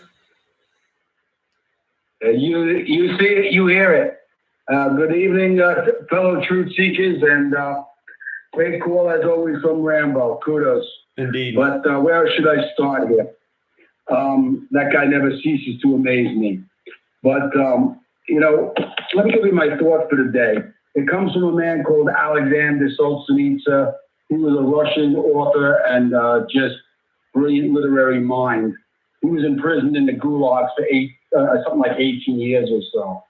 He says, justice is conscience, not a personal conscience, but the conscience of the whole of humanity. Justice is conscience, not a personal conscience, but the conscience of the whole of humanity. What bothers me most, Brother Zach, about so-called Christians is that they'll complain about abortion, which is an awful practice, but yet they're silent on, the shedding of innocent blood due to war. And to me, as Charles Spurgeon once said, that the spirit of the gospel and the spirit of war are opposite. He long regarded war, but nothing but murder on a grand scale. So real quickly, I just want to speak about a couple of verses in the Bible. And one of them is from Matthew. And let me just say this before I say that. Thomas Paine once said that an honest man will offend someone. And that's not my purpose, Zach, in life, to offend people. And I know it's not your purpose. But, the truth often hurts. And this comes from Matthew 7:15. It's called the test of the false prophets. Beware of the false truth tellers / prophets, which come to you in sheep clothing, but inwardly are ravening wolves. You will know them by their fruits. I just kind of slipped truth tellers in there with prophets because I thought it was apropos for the time. And we shall know them by their fruits. Remember that. Titus 1:10. For there are many unruly, vain talkers and deceivers, especially they of the so-called truth community / circumcision, whose mouths must be stopped, who subvert whole houses, teaching things they ought not to for filthy lucre's sake. One of these, even the prophet of their own. The witnesses is true, wherefore rebuke them sharply, that they may be sound in faith, not giving heed to Jewish fables and commandments of men that turn from the truth. There's something interesting that I came across recently, and that was, my friend, is a guy that I know, Chuck Baldwin, and he was preaching a message, which was very interesting. And he was talking about, and he has no stomach for these false Protestant pimps, as I call them. He said there is no coincidence in the lying signs and wonders and so-called miracles of the Protestant church, which was introduced in 1947 during the healing crusades of Oral Roberts. Interesting, the number 47. That was also the year that Billy Graham, 47, started his crusades. That year, 47/48, is the year that the Zionist state of Israel came into existence. And ladies and gentlemen, this creation of this apartheid Marxist creation, this apartheid Marxist Zionist creation of the state of Israel. And it's a great book, by the way, by Jack Bernstein, an American Jew living in a Marxist racist Israel. Friend, pause right there because the commercial music's about to kick in, and we'll continue right when we come back. Everybody sit tight. We'll be back in just a moment.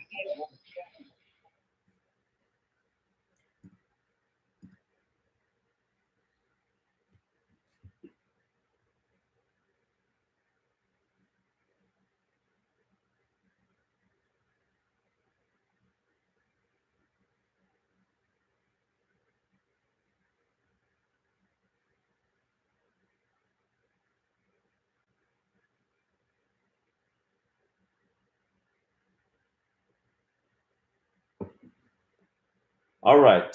Just want to let a few people know there's a number of people calling the Gematria hotline, the 509 number. When I'm on Wednesday nights, I'm on Truth Frequency Radio, and I'm live streaming through YouTube. So you have to call the 213 number, which is the number provided by Truth Frequency Radio. It's 213-233-3998.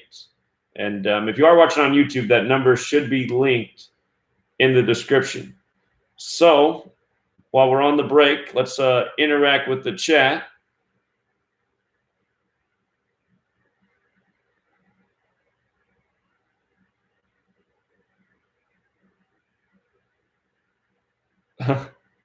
Elizabeth says her son warned her that chat rooms can be dangerous, but she's having a good time. That's good, Elizabeth. I heard a rumor that YouTube is getting rid of the live chat sometime in September, so I'm going to have to look into that. I don't know why they would do that. It just seems like another step in suppressing communication. I guess that's why they would do that. So I said, am I growing out a beard? No, I'm not growing out a beard. It's almost shave day. So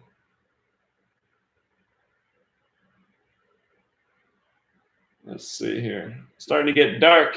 This time of year is a little bit depressing. I hate how the days get shorter and shorter each day. 2 months ago, we had light until after 9 p.m. Let's see.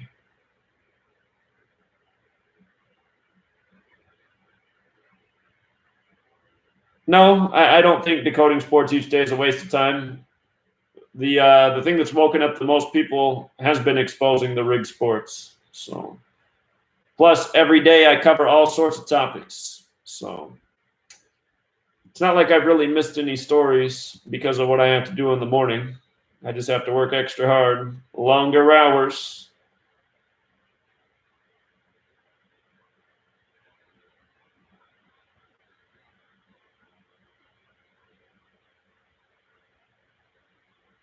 Look into McAllister Linda, somebody says in the chat. Enter Jan Osavan interviews. Okay, I'm going to remember that. Let me see if I can pull that up real quick, something to look into. Okay, got it.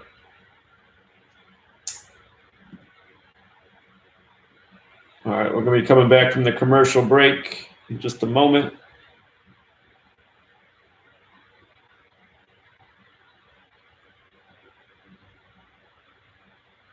Oh, I eat a lot of avocados, believe me.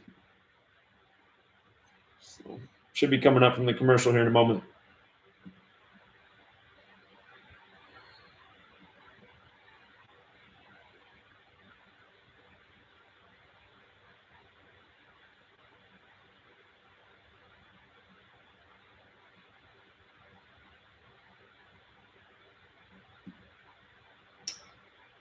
Jeremy, you're thinking like me. Tim and I have a plan to grow some microgreens. All right. Coming back.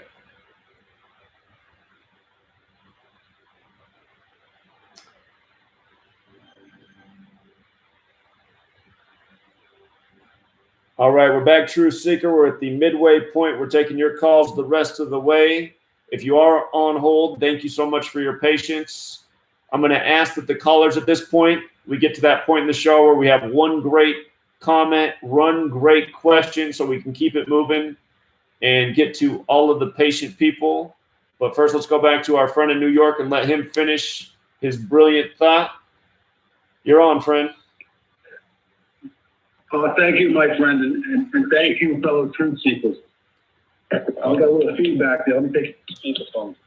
Okay, that might help. I was just finishing up my call here, and basically, you know, this creation of the state of Israel, I refer to it the Lion signs and wonders and miracles of the Christian church, which happened 47, 48 or so. They use these ideologies to help promote the wicked agenda of this evil Kabbalistic, how do you call it, Shaivistic, whatever, Luka Gavovich, whatever. And I call them mystics, Jesuits, the Protestants, the Wahhabists, Masonry, and a couple other Mamonite groups. I find it pretty significant that, you know, these groups were founded in 1947. As we know, 47 is a big number. And that's all I got, my friend. And great work this week on all these major news stories, breaking it down. I continue to pass your name out, the flyer of your book that I printed out to everybody that I meet, the new people especially. But I went back to the gym because my work keeps me pretty busy, but you know, it's going down a third of a little bit, which is just, you know, this is the time of the season where it slows down for a short time. As I call them, but thank you, Jack, for all you've done exposing these wicked people and these evildoers. Stay safe out there, brother. All right. Thanks again for the call, friend. Always appreciate your words, and you have a good rest of your evening. Take care. Thank you.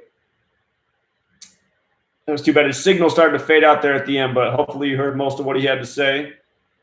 And that said, next up from New York to Missouri. How are you, Missouri?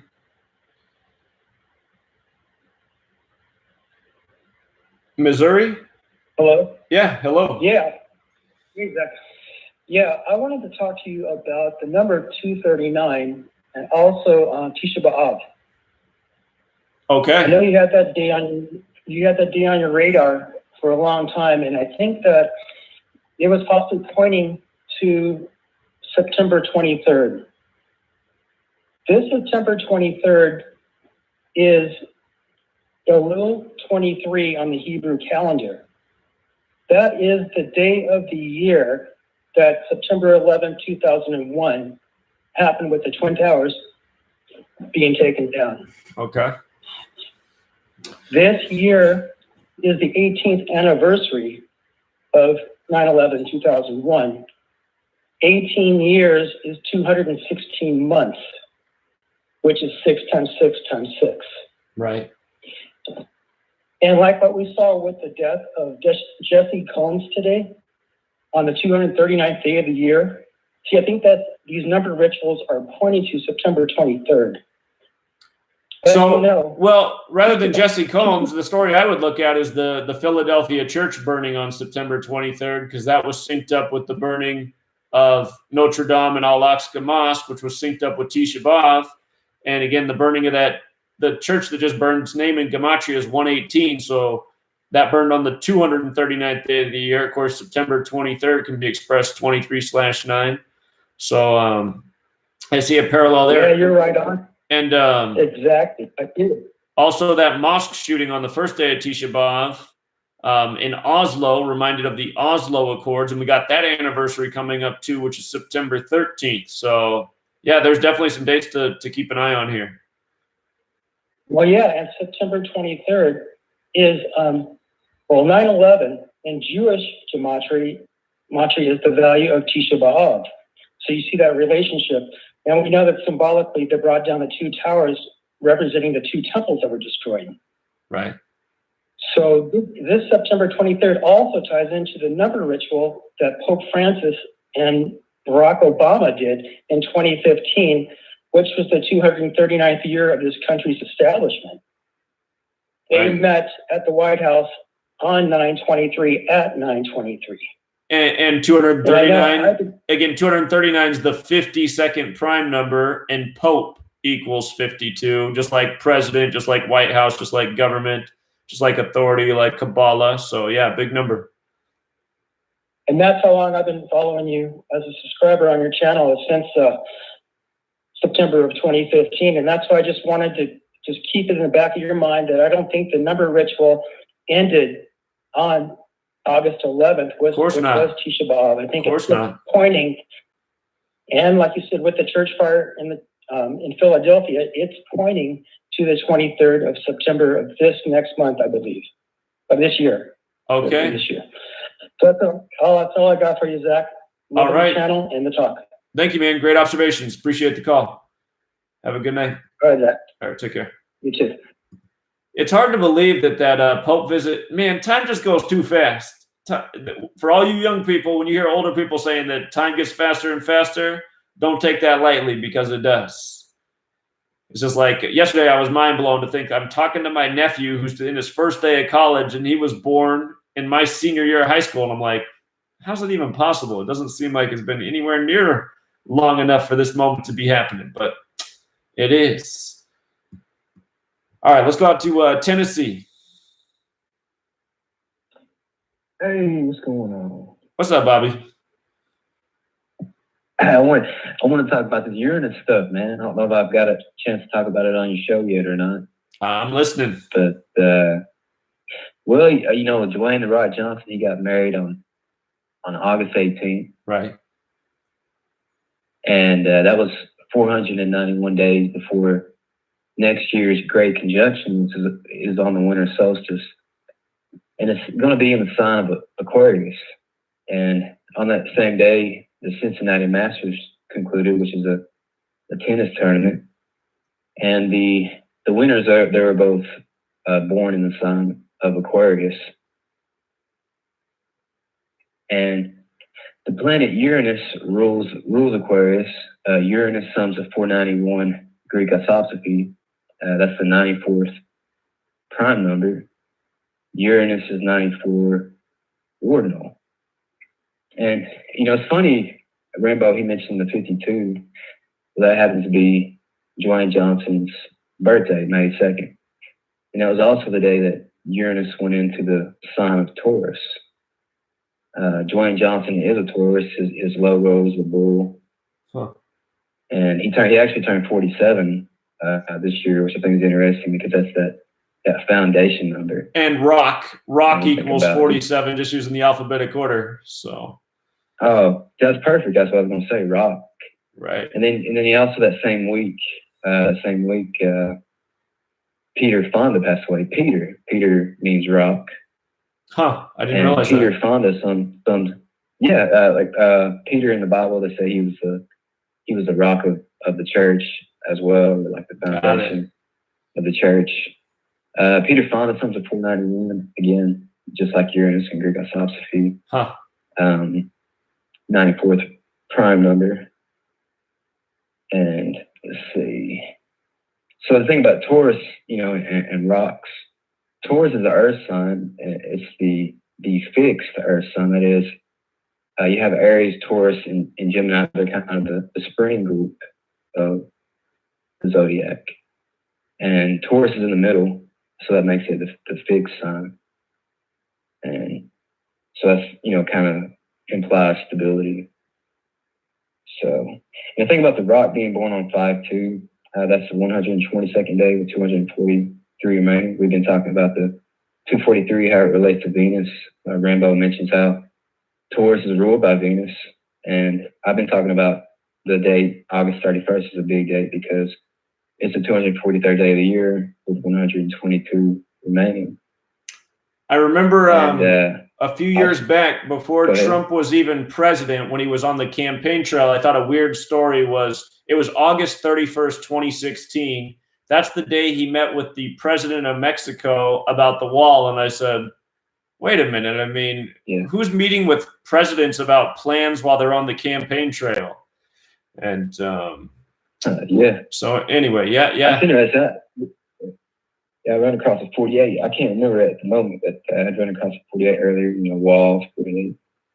But the 831 date is real significant to Islam because that's going to be the Islamic New Year. And I'll talk about how Fatima, which is Muhammad's daughter, she's in the Hadith, and is Islamic teaching. She's compared to the planet Venus. And that's actually her death day on the Gregorian calendar. 831 is 818 Julian. So there you have that 818, 831 connection going there. Mm-hmm. And so again, you also had Cedric Benson, who was a Cincinnati Bengal, talked about the Cincinnati Masters season for Taurus. And I think that covers most of what I want to get out there, man. Just real quick, he got married that day to Lauren Hash. Her birthday's on September 8th, which will conclude the U.S. Open. U.S. Open concludes on September 8th, if I remember right. And that's the 251st day of the year, which is the 54th prime, and Venus is 54 to go right with what you're saying. Oh, man. Oh, yeah, I didn't even realize that, man. That's perfect. Yeah. And also on that day, 9/7 and 9/8, the Golden Gate Bridge will turn 1100 lunar sidereal months old. I've been keeping up with that lunar sidereal count. Seems significant to 1100. Sure. So just some things to keep in mind. Uranus going in Taurus. We got that great conjunction on winter solstice next year. And it's funny. You mentioned that same week you would watch Aquaman on. I guess it was the night of the full moon in Aquarius. So there's kind of an organic matrix popping up right there. Sure. 491, Uranus comes to 491. I mentioned the date span, the great conjunction.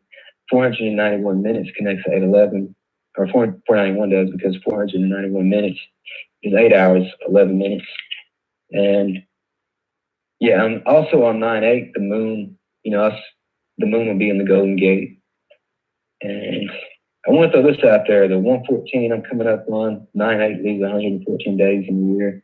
Uranus was discovered on a date with 114 date numerology. It was discovered by William Herschel. And it's interesting, Herschel Walker, he was the 114th draft pick. And I just wanted to end with that, man. I'll let you go. Quran has 114 chapters. Right. And man, I'll let you go to the next caller. All right. Very interesting as always. Appreciate it, friend. You have a good night. Yeah. All right. Take care. Now, I noticed that I have a caller on hold with the last name Hubbard. And I don't mean to put your name out there. I won't say your first name, but I'm saying, I don't think Hubbard has ever called into this show before. So I just got to see what's going to happen here. How are you this evening? So, hey, what's up, Zach? Hey. So have you heard of the Hidden Hand? Sure, the Masonic Pose? It's from 2003. And it was a online thread from 2003 where one of the or claiming to be one of the original, or a family member of one of the original 13 bloodlines, was answering questions on like an Ask Me Anything thread, but not on Reddit. It was on some other website. I can't remember the name. And they were talking about everything, like the creation of the universe and how they owned everything, but we're in like the third dimension, like right now with thought, I guess. And I don't know, it's kind of like a lot. I don't know.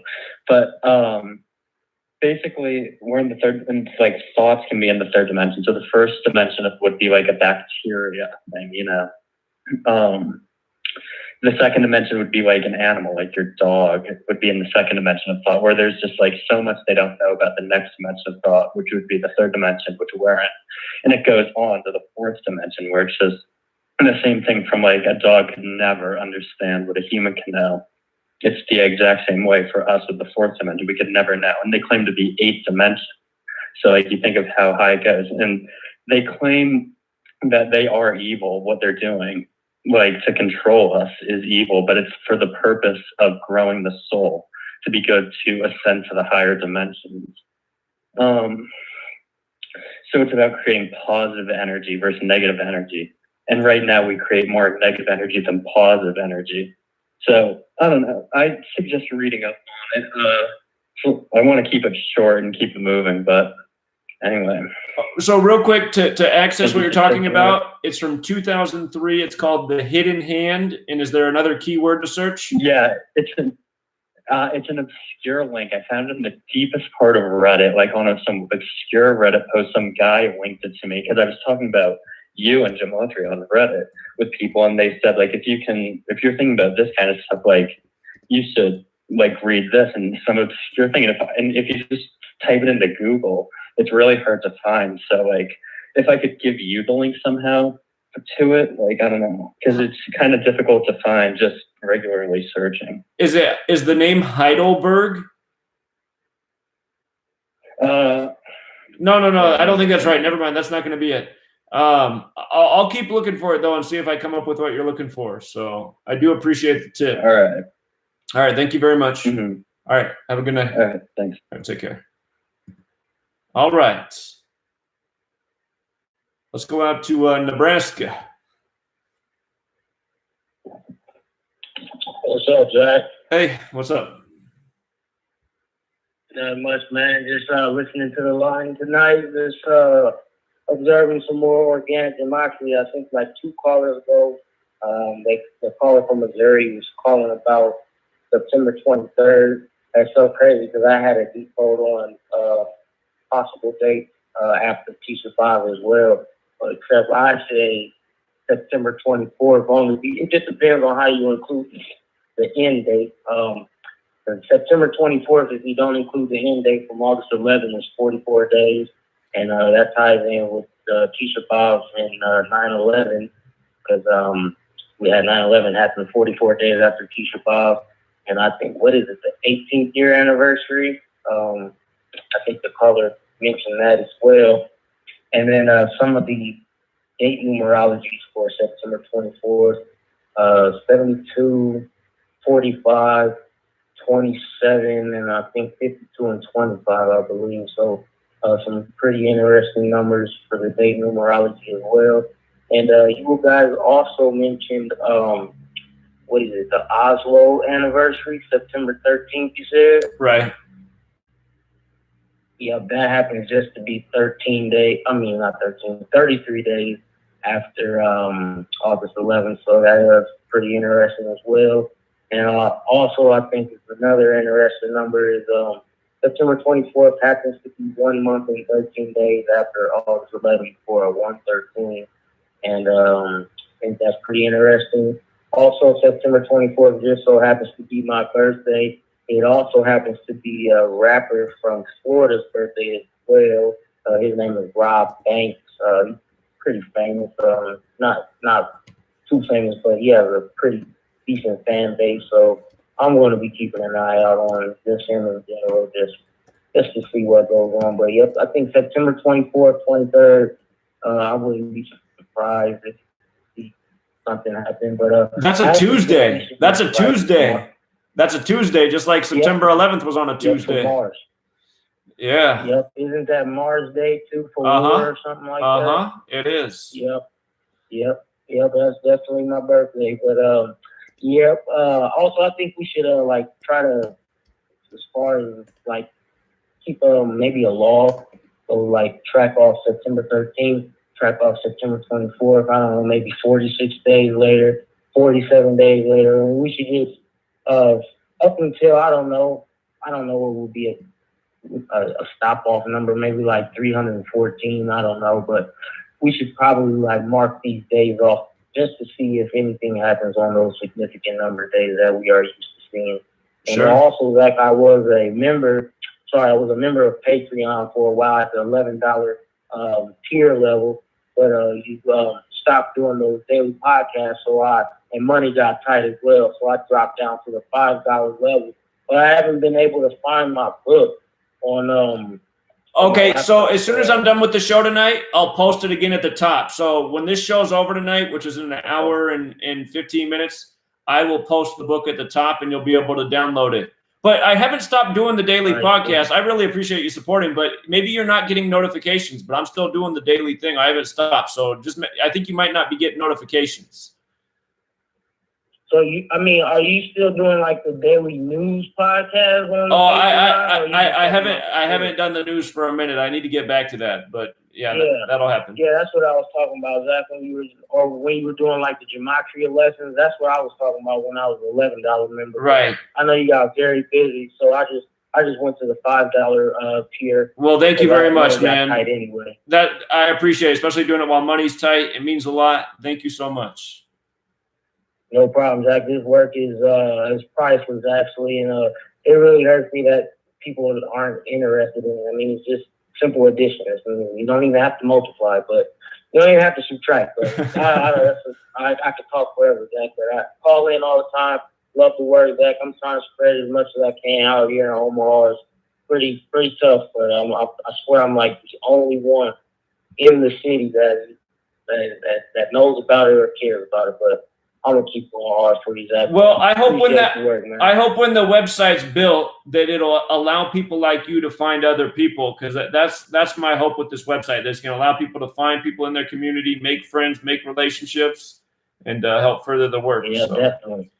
All right, man. Exactly. I got a group of friends. They all play college basketball, football. They all love sports, and I mean, like they troll me so much, Zach, more than anything. I mean, after I prove a few things to them, they kind of like, all right, but they still don't care. They still, even they bet too. They don't listen to me when I tell them how to bet. They still betting off of what ESPN says. So sure, it's kind of frustrating because these are my lifelong friends, and I'm like, nobody cares about this stuff. Nobody's speaking to I'm like the only guy. So it would definitely be a good feeling to be around some like minds, Zach, rather than calling on the phone, waiting every Wednesday, or hitting you up on Patreon, man. But that's all I have.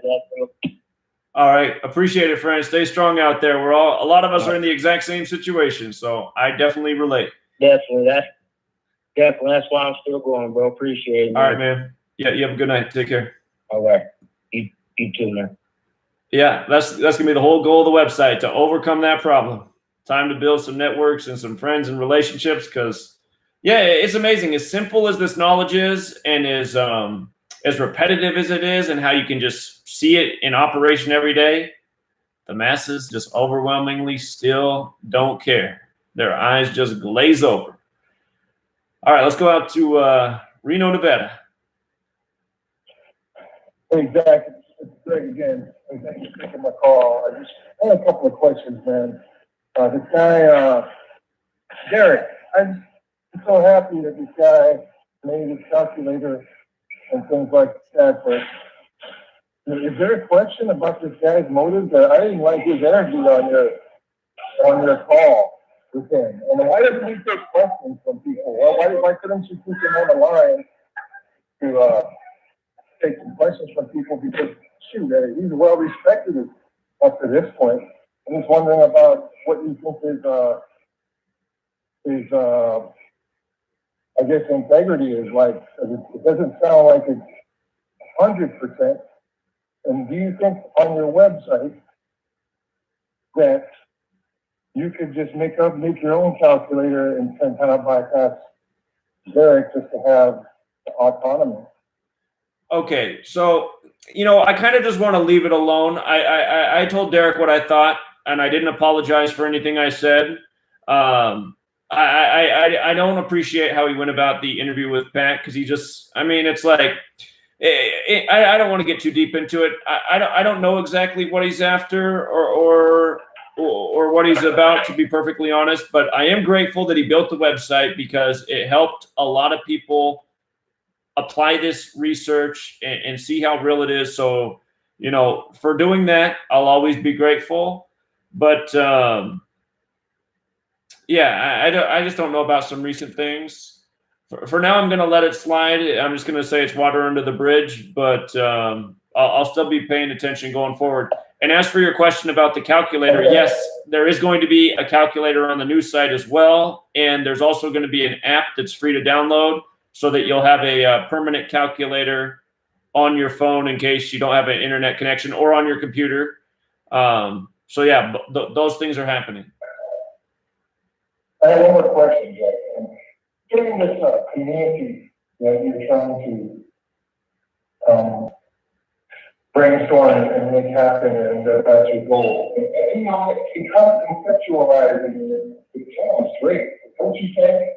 Have all of these people who know what's going on, who know what is going on with the powers that be in this country or even across the world, we know what's going on, and we're all going to be concentrated in one place. And can you imagine the police patrol that would be going on in that area to try to throw people who live in these communities in jail? Don't you think it would be a target? Well, I do hear your concern there, but I mean, hold on. I'm going to answer your question when we come back from the commercial. We just got interrupted, but we'll be right back, everybody. Great question. Sit tight for just a minute.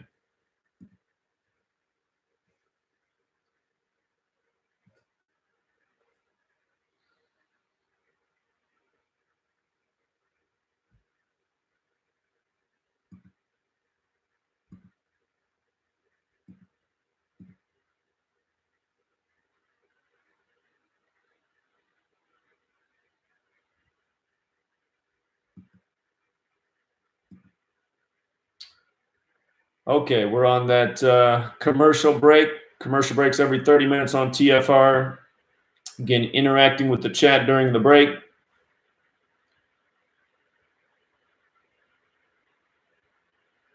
Thomas E. playing 20 questions. Every time I open up the chat, I wonder how many questions are written tonight. I'm only looking at the chat during the break, but Thomas E., every time I come here, he's got a new question.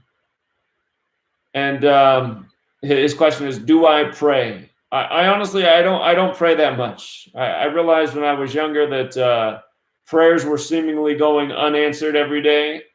And that said, I don't know that prayer is powerless. I saw a lot of you guys say you were praying for me when I was talking about my headaches, and I have not been having, I think I've taken ibuprofen maybe twice in the last month, which is very good for me, because normally I take ibuprofen probably twice every 2 days.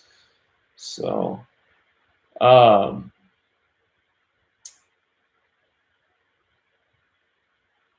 yeah, that's okay. It's okay. I used to ask a lot of questions too. But yeah, just so you guys know, I'm only seeing the chat during the commercial breaks, because I'm looking at the call board otherwise.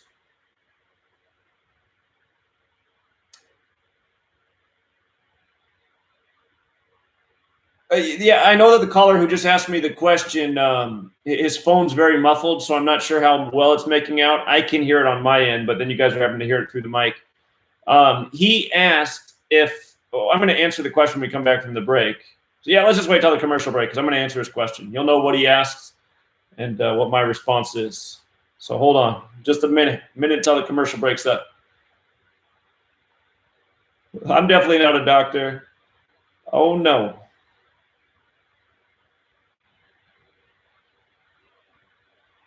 Is this a new headline tonight? A shooting in a Mexican club? Is this the latest story? see somebody commenting that, well, maybe that is, but CNN who are not covering if it is.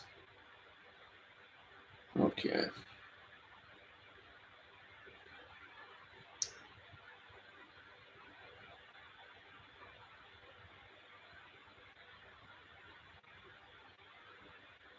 Somebody says prayer works when many do it, and perhaps that's true. Yeah, that could absolutely be true. So.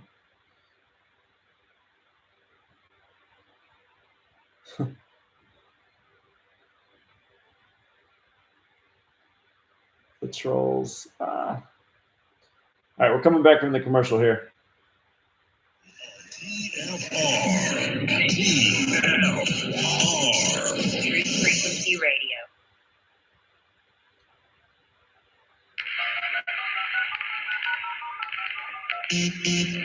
Condition orange. Condition orange. Situation delta in effect. Please enter your agent number now, followed by the hash key. We have to create culture. Don't watch TV. Don't read magazines. Don't even listen to NPR. Time comes when silence is betrayal. More for themselves and less for everybody else. But I'll tell you what they don't want. They don't want a population of citizens capable of critical thinking. They don't want well-informed, well-educated people capable of critical thinking. They're not interested in that. That doesn't help them. Think for yourself. Question 30.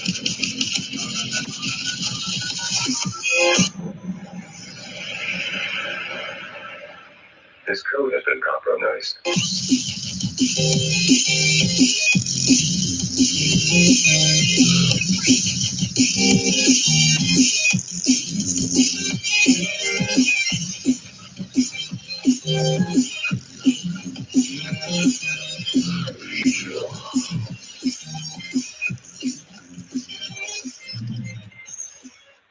All right, we're back. True Seeker. It's the final hours. We're taking your calls the rest of the way.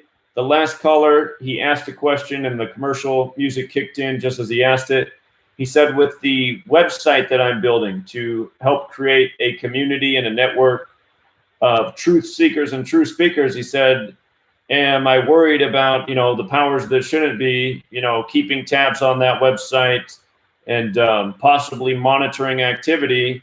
And the answer is I'm not worried about that. Of course, that is a real concern, but I mean, the time is now to network and organize and fight back. And obviously there are going to be obstacles, and obviously there are going to be real concerns. And obviously when you participate in this kind of knowledge and this kind of movement, you're going to have to, keep your eyes open. And absolutely there will be people who try to infiltrate and sabotage. And it's been a learning experience for me going about this. I know that some of the people who I've met with in person and collaborated with, they didn't have positive intentions in mind. They just wanted to sabotage. I told the story of the guy I took out to eat 2 times, and the next thing I knew, he was making videos calling me a shill. And I'm just thinking, how's this even possible? Like, I'm driving to meet this guy. I'm putting up with rush hour traffic. I'm buying him food. I'm listening to him talk for 3 hours. And now next thing I know, he's making videos calling me a shill. It's just like, this is a joke. I trusted 2 young men to build the website that I'm building now. 3 years ago, almost 3 years ago. I think that website opened up October 2016, and their intention was to destroy the project from the beginning. And so it is a real concern, but if you want to be part of the movement that's going to change the world, and I do believe that is possible. I do think that that's possible.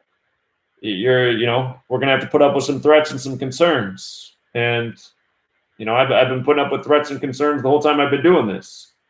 So, you got to use your intelligence and your gut instincts. And I'm going to try to patrol the community as much as possible to make sure trolls aren't there. But, if you do end up using this website and you do end up meeting with people in public, I would suggest to meet them in a public place the first time. you know, fill them out. So I imagine most people have this kind of common sense and instincts, but there are good people out there. There are people that want to network and do something, and that is the purpose of the website. So that will be the ultimate goal. And like I said, once I have the website established and things are up and running, my plan is to once a month go to a major city population center and have an event and have people come there that care about this research, this movement, wanting to do things in the world.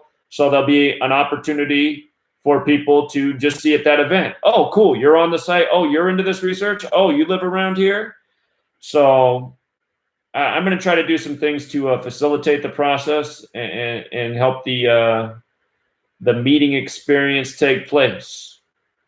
So that's about the best I can answer that question. But, you can't let your fears rule you.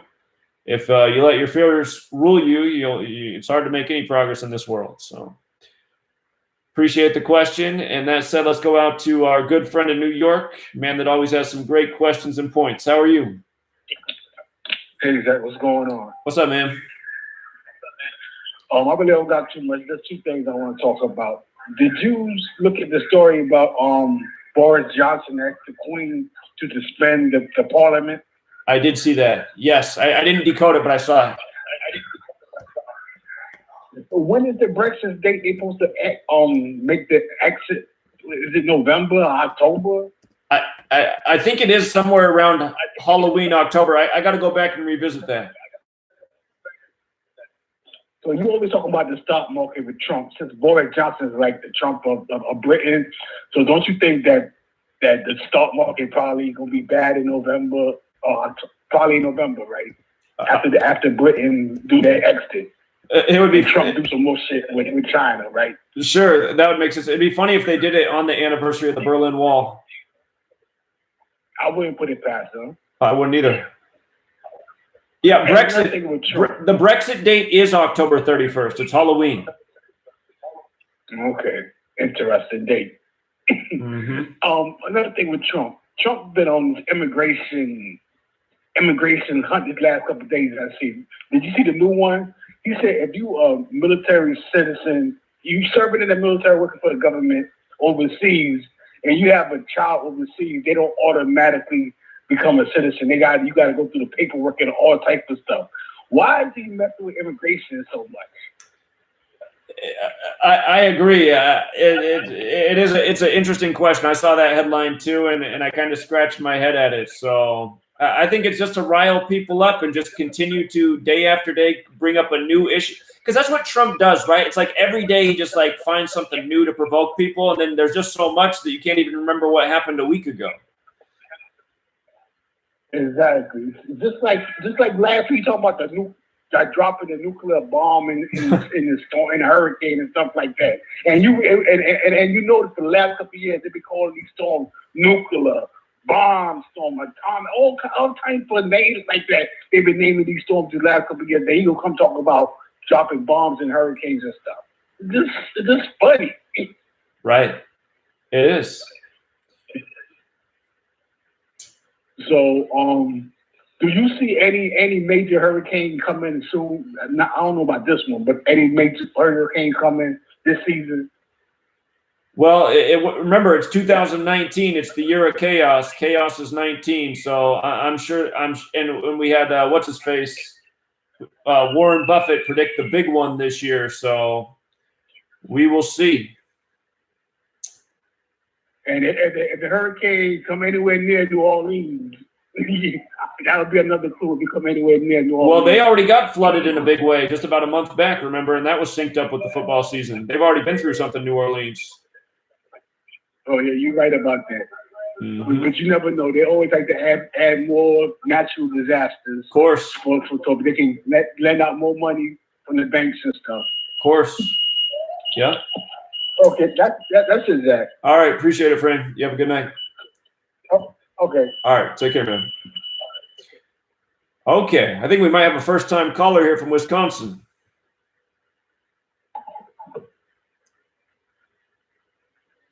Wisconsin? Yeah. Thanks for calling in. How are you?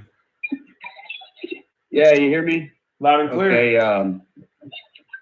Yeah, I was checking out. I put up a few of your videos a few times, and I was checking out today's. Gotta go back to your channel. It was the guy losing his eye, right? The right eye out, right?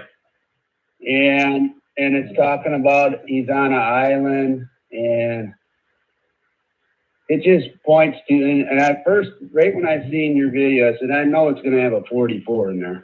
Sure. And it does. He had it 44 days after. I can't remember what it was, but 44 days after his birthday. Pointing to Obama buying that mansion out there in Martha's Vineyard. Huh. So they already know who the Antichrist is, and they're just showing us over and over what's going to happen in the future. And it's all biblical. His right eye is out, his arm's going to be limp, and then the iPad Go 2 book, or the iPad Go 2 video is all pointing to 923, which is Psalms 19th book, 23. But what days are going to be on, who knows? They're the only ones that know that. I mean, sure. No, that's what I'm seeing, and you're seeing all the like Michelle, which is actually Michael. That's he's married to a man. That's another thing they're showing us over and over. Sure. You know, I mean, the whole world is that's all they're doing is showing us the Baphomet, and like all your other callers did really good. Like the Rambo guy, he was explaining a lot of that stuff. I was like, wow, I never heard that guy's channel. Has he got a YouTube channel? Not yet. Someday he's Rambo? gonna though, but not yet. He just calls in every week. Mm-hmm.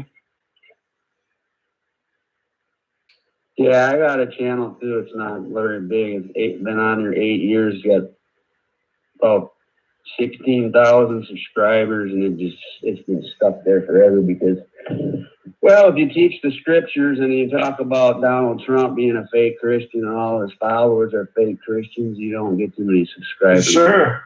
That's sure. You know. Mm-hmm. But yeah, I just thought I'd point that out. That I see, you know, Obama coming to save the day against the Trump and the fake church, and you know, this whole world is pretty messed up. It sure is, and it doesn't need to be. But the cabal sure gives us the. They know who the Antichrist is, and who is that in your opinion? That'll be Barack Obama. Okay, that's interesting. That is interesting. Yeah, they got it pretty much just all set up with his RFID chip in the Obamacare and just everything. I mean, no birth certificate. It's all lies. The whole thing that the sheriff and all that stuff they brought off for the last 8 years of Obama's 2 terms. The whole thing's a complete lie. It's all with the Gematria there. Well, what's interesting about you saying that, because I've heard many people say that his birthday is the 216th day of the year. 6 times 6 times 6 is 216. He became president at age 47. President equals 47. So does beast. But yeah, that's interesting. All right, friend, I wanted to hear your thought on that. But yeah, call us back. There's another guy that did a numerology on him. Gosh, what's his name? Jurassic Jew or something. Yeah, I know what you're talking about.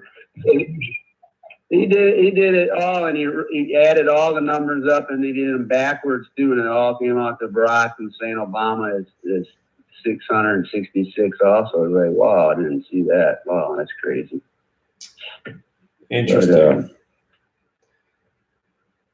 yeah, I mean, you can just see it, how it's all set up through the fake news all over the place at how, Donald Trump, and then you got the Democrats and Republicans. It's just like WWE. It's just complete lies. And you know, you're voting for the president. You're never voting for them. They're all princes from the bloodline of Rome.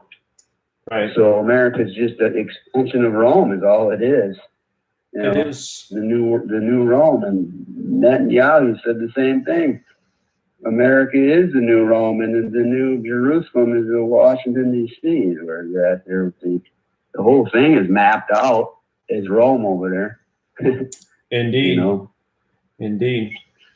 So yeah, so I do that. Yeah, first time caller, put a few of your videos up, especially the August 11th, and you know that all that stuff. I mean, every year this goes on and on, all these numbers back and forth. That time is running out. Someday it's going to happen. They're going to bring the mark of the beast and the destruction of. They're going to have to destroy a lot of stuff to bring that in, but they already got that on the Georgia Guidestones. You know, Indeed. 500 million is what they want. Right. Yeah. Their plans aren't going to work because I do believe the scriptures. They're just fulfilling them, and God has blinded them to think that they're doing what's right, and He's actually going to destroy them people.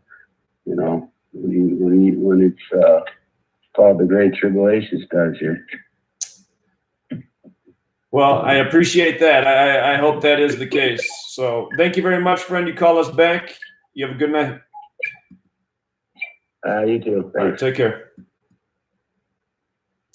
Personally, I think the Antichrist isn't just a person. I feel like it's like a system. And I do feel that all the presidents definitely serve that system.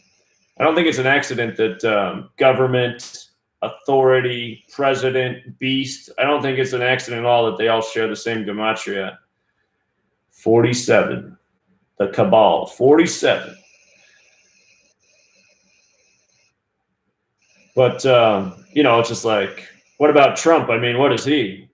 They're all bad. They all bring a new brand of bad. All right, let's go out to Las Vegas.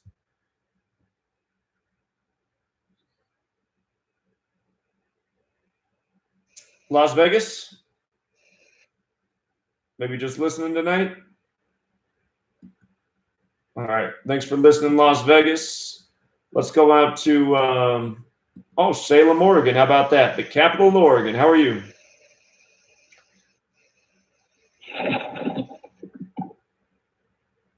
Hello, Zach. Hello. Actually, it's Albuquerque. I never changed my phone since I moved from Oregon. Land of Manana. All right, New Mexico. The 47th state. I guess that's perfect. I find that funny because New Mexico is the 47th state. I was just talking about 47, so perfect. Cool. That's cool. Oh man, your work's awesome. That's all I can say about it. I'm calling for a particular point, and it's about the Bible. So obviously, this holy Bible that we have has been tweaked, manipulated, all kinds of things. I mean, obviously, all the gematria is there. So I guess what I was going at was, I think I heard you say that you believe in God, a God, and you know, if you do, that's the Most High God. And so, and first, I'm directing this thing to you, and also to you. You have a lot of followers that are believers, and if they hear, you know, the Bible is just one big gematria event, there's a sense of like, well, you know, it doesn't mean anything. It's just what, you know, people have manipulated along the way. But so I want to get back to this Most High God. This Most High God has given people through thousands of years inspiration to write certain things. And they weren't written in verses, they weren't written in chapters, they were just written in, you know, letters, you know, like anyone would write.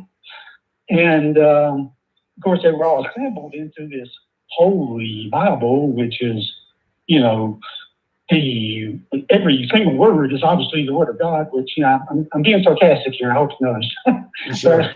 but what I want to get at is that, you know, my point is we can't throw the baby out with the bathwater.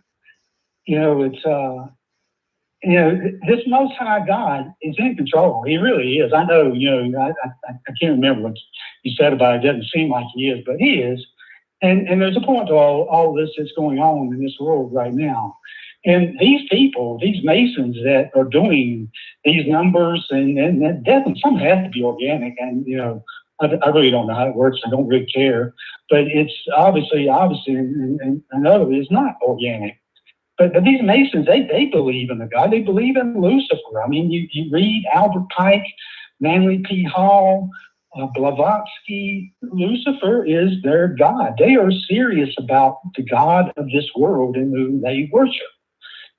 So anyway, I just wanted to ask you guys. I wanted to present it to you because, you know, you're probably agnostic or, you know, whatever.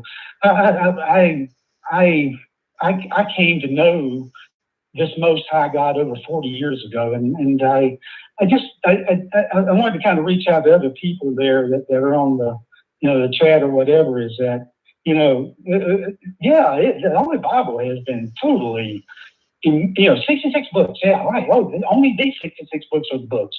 You know, I mean, there's other information out there that has, you know, inspirational. The Book of Enoch for one, but I don't want to get into everything. But I just wanted to reach out to other believers, other true believers, not these.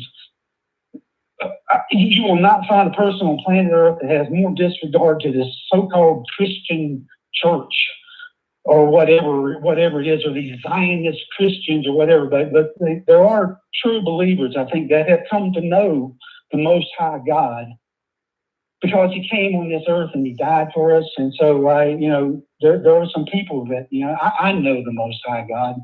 And so I just want to reach out to those people, you know, and get a little, you know, inspiration, not inspiration, but you know, that the message is still there.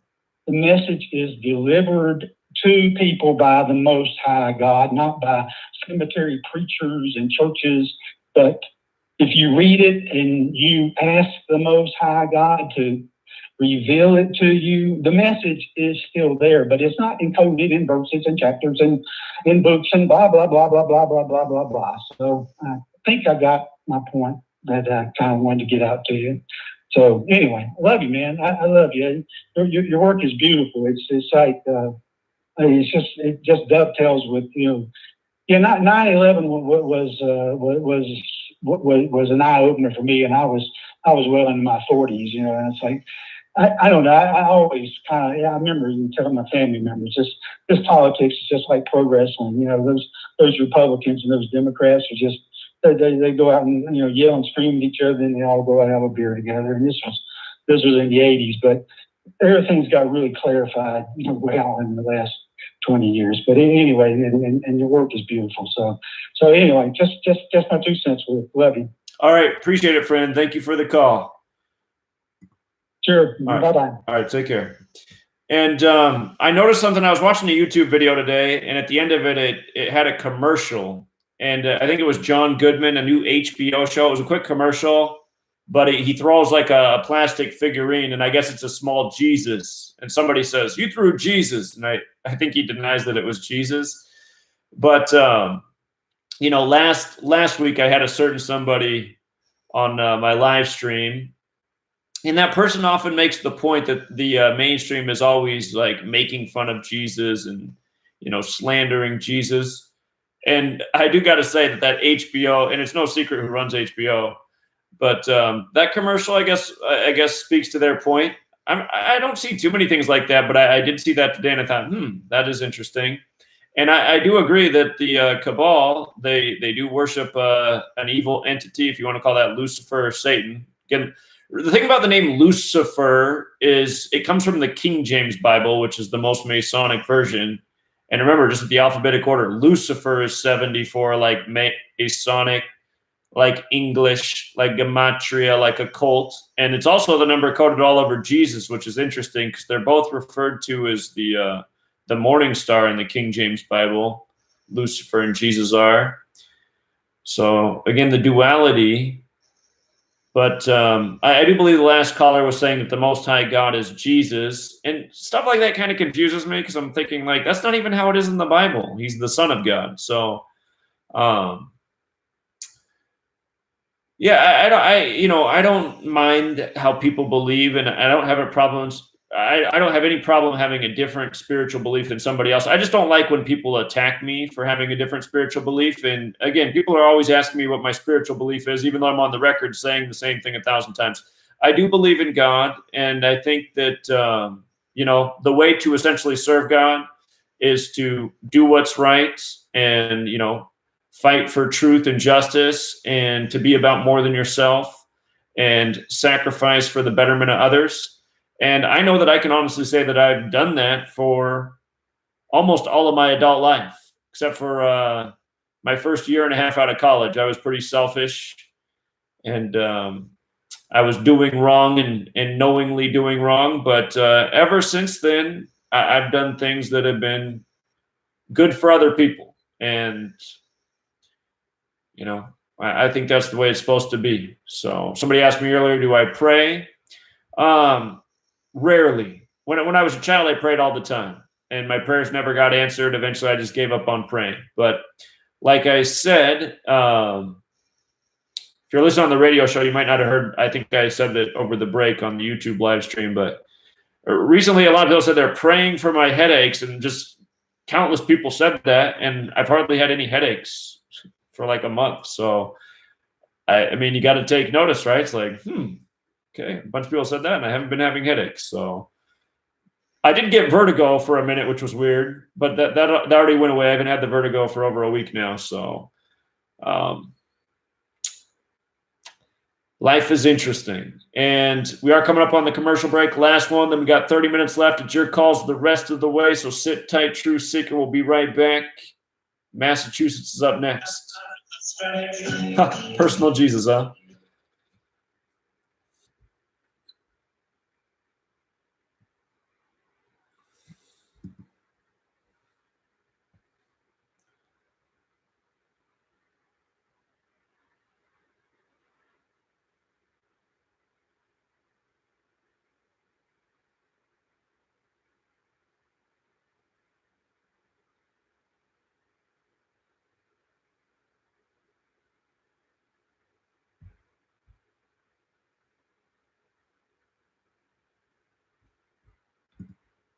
Okay, we're on the commercial break, answering questions. Kid Balance says, do I follow David Icke? He does awesome work.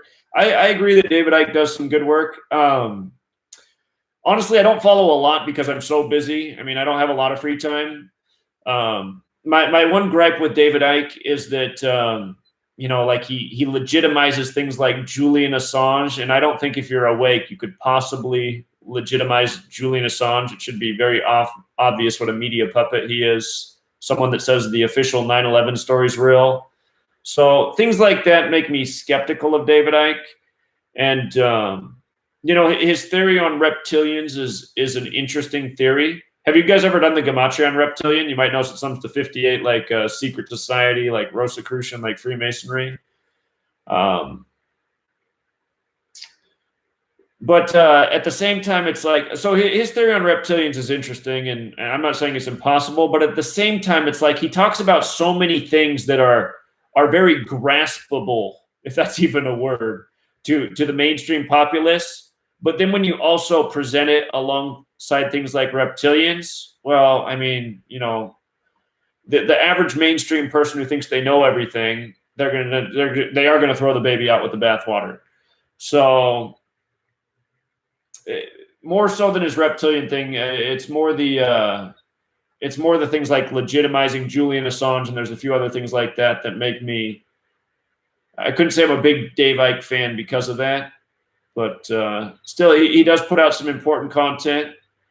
And again, even if he is a shill, all shills put out some truth. So it's not like I'm a David Icke hater, but those are my thoughts. Yes, the Elise Lamb. See, for those of you guys who are newer, I used to have a channel. Well, my channel's been deleted 17 times. I'm on my 18th channel. But I used to have an older video on the Elise Lam and that hotel that she died in, and I forget everything off the top of my head because I probably haven't covered that since 2014 or 15. But I could revisit it again. I'm a lot better at this research than I was back then, and even then there were some standout things. So I will have to go back.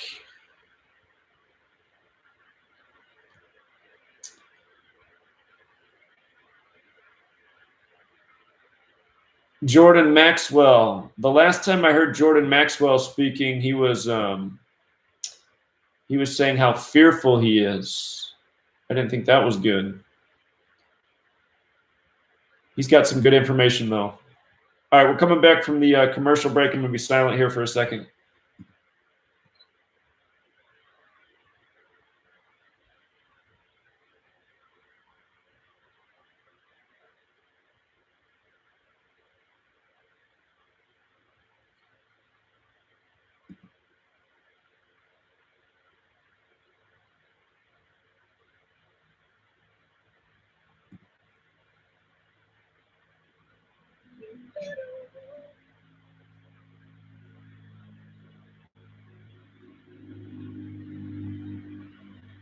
All right, we're back. Truth Secrets, the final half hour. We just had 9 people on hold, 1 hung up, so we're down to 8.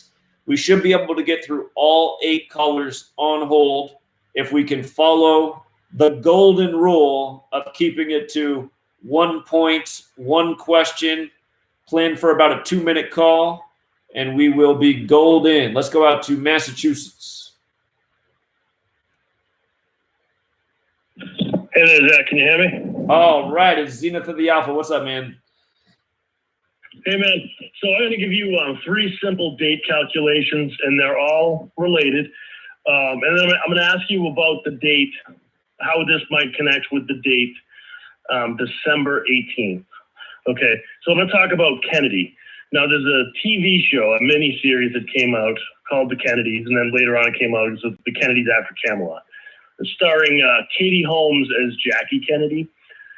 Now, I noticed her birthday was December 18th, 1978, and I did some date calculations. So check this out, right? We know that JFK was assassinated on November 22nd, so we think about 11/22.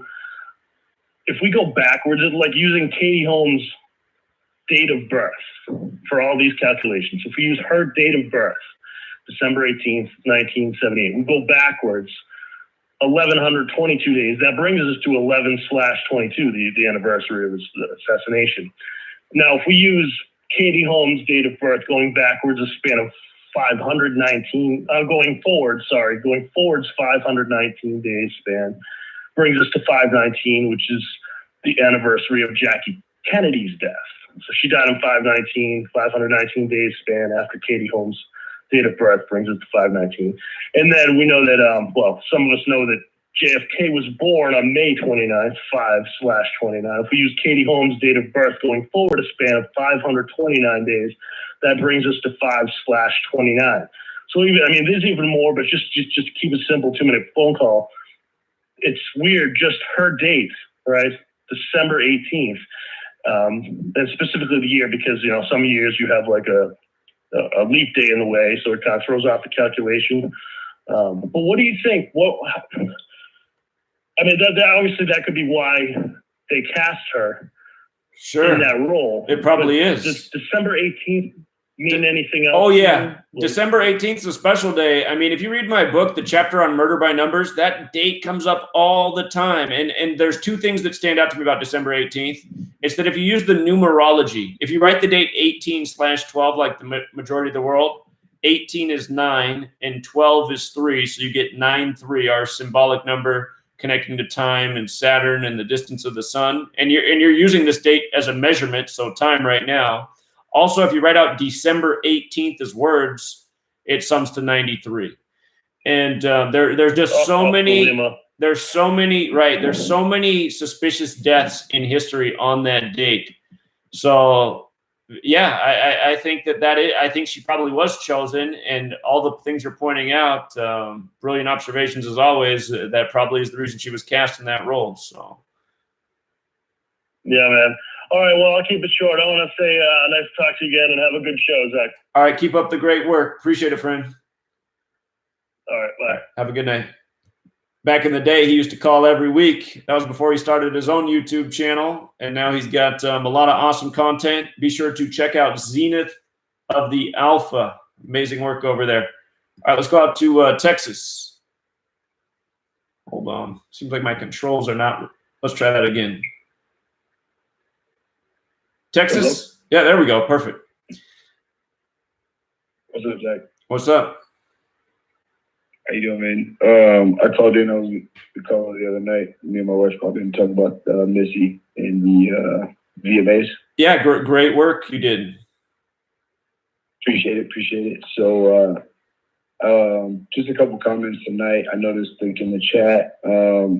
This one's not really related to Gematria. Maybe you can find something on it. But people are talking. I heard a couple of people mention about the population of the world. Georgia Guidestone's 500 million, et cetera, massive depopulation efforts. There's a few things that me and my wife kind of looked into that kind of play into that. One is obviously this transgender thing is taken over, and it's like a huge thing in our society right now, and it has been ever since Bruce Jenner did his transition, which kind of put it on and made it acceptable and okay to do. But obviously the one thing that transgenders generally don't do is reproduce. Right. You have that being pumped and pushed to the youth right now heavily through this dude, Lil Nas X, with this Old Town Road, whatever.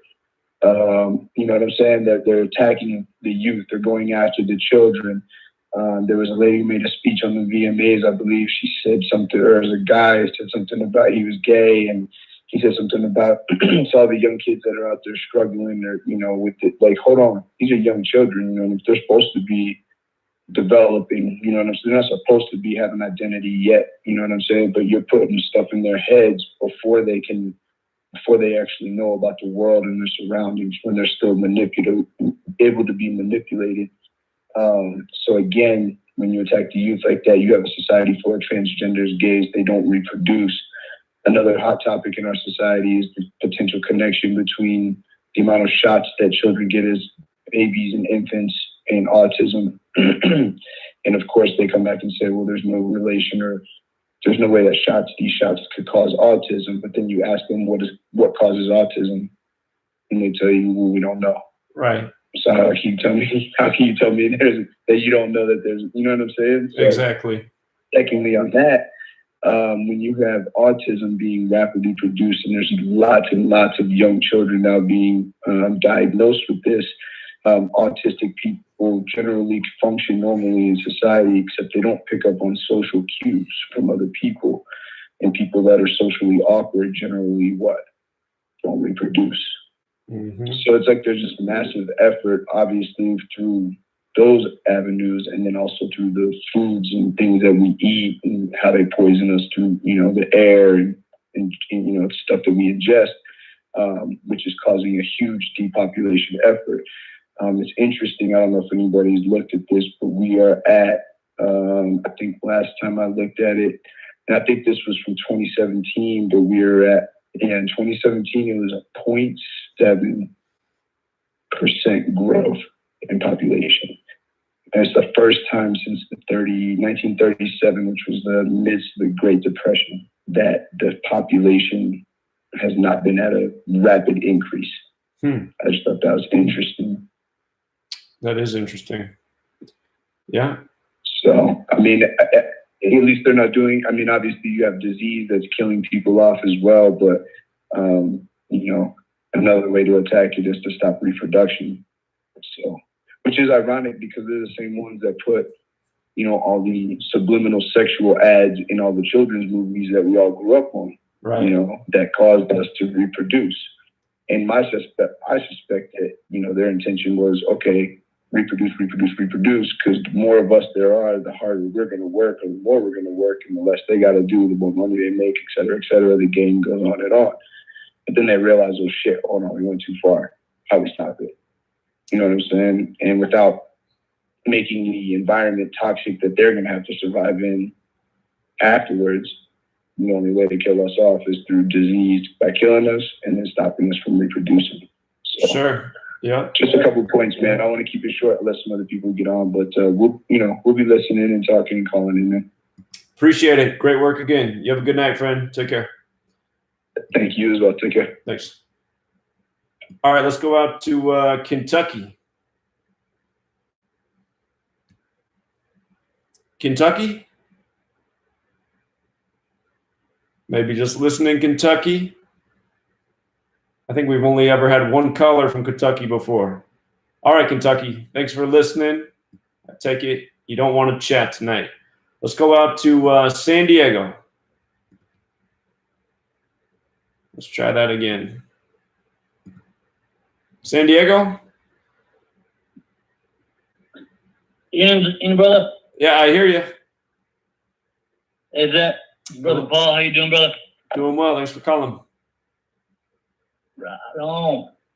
Hey, just real quick, wanted to came across this thing, so just so people hopefully could write it down and check it out. If we could blast this on freaking as many televisions or whatever, like globally.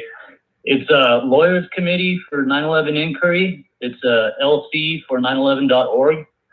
It says presents front and center 9/11 grand jury investigation. That's Saturday, September 7th. The time is from 3 to 7 p.m.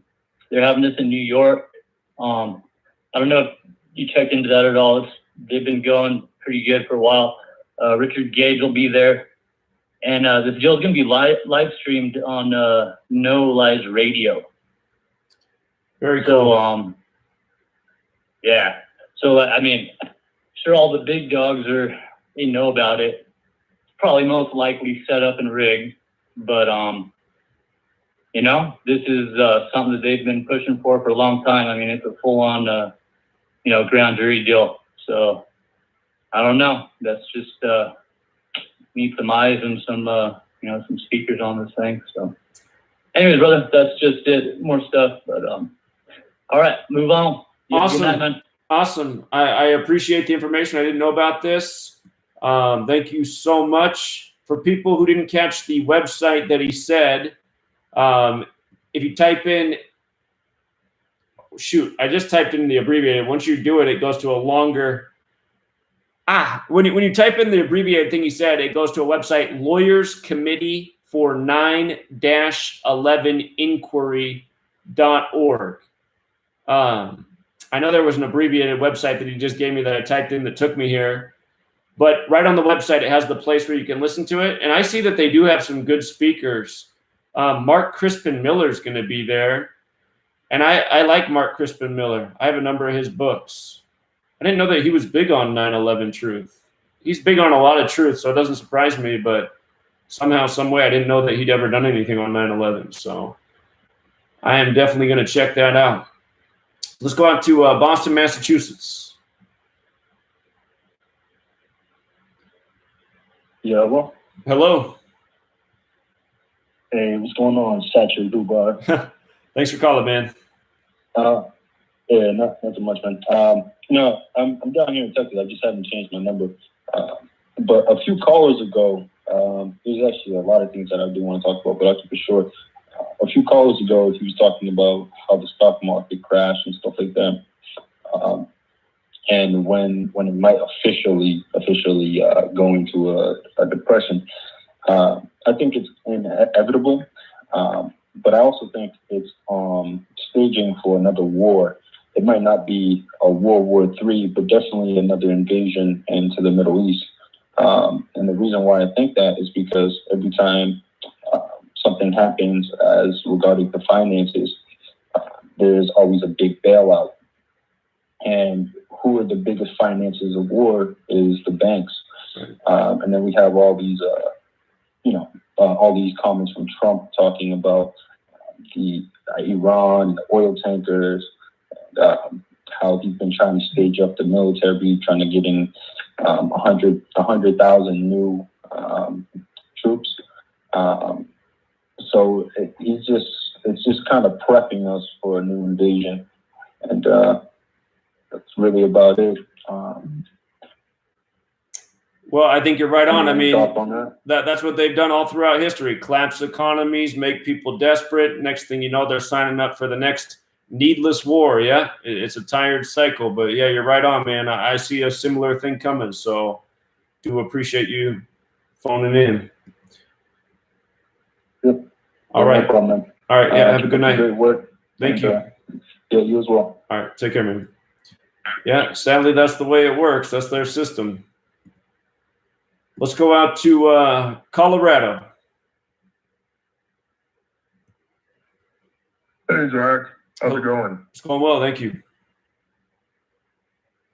Hey, I'm calling because I'm kind of upset with you exposing the cabal with Gematria. What are you upset about? Well, my name is Dr. No, and I'm part of the cabal. We strive for transhumanism in 5G. We aim to upload our consciousness to the 6th layer. We condone ritual sacrifices for fame and money. The Super Bowl halftime shows are a big energy draw, as was the VMAs that was recently displayed. The Georgia Guidestones are America's Stonehenge for a reason. It's beautiful and it's in your face with our plans. Eyes wide shut. The Denver International Airport is our connection to the dumbs. We want people to stay asleep. Keep eating Chick-fil-A and fast food cheeseburgers. Thanks for listening, Zach. Awesome call, man. I do appreciate it. I hope you're not really part of the cabal. I imagine you're an intelligent truth seeker and with some creativity. So great call. And if you are part of the cabal, shame on you. But I do appreciate you putting it out there tonight. So take care either way. He had the voice modulator thing going too. Got to figure out how to do that one. All right, Pennsylvania.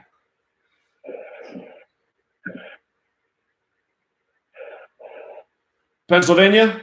Hello? Yeah, you're on. Hello? Yeah, you're on. How you doing tonight, Zach? Doing well, thank you. I found your work last year when Alex Jones got 86. Okay. On 856. Right. But I'm calling to congratulate you on not going to Anarchadelphia. Because that would have been a really easy way to label you as an anarchist. So, and the tickets are really expensive.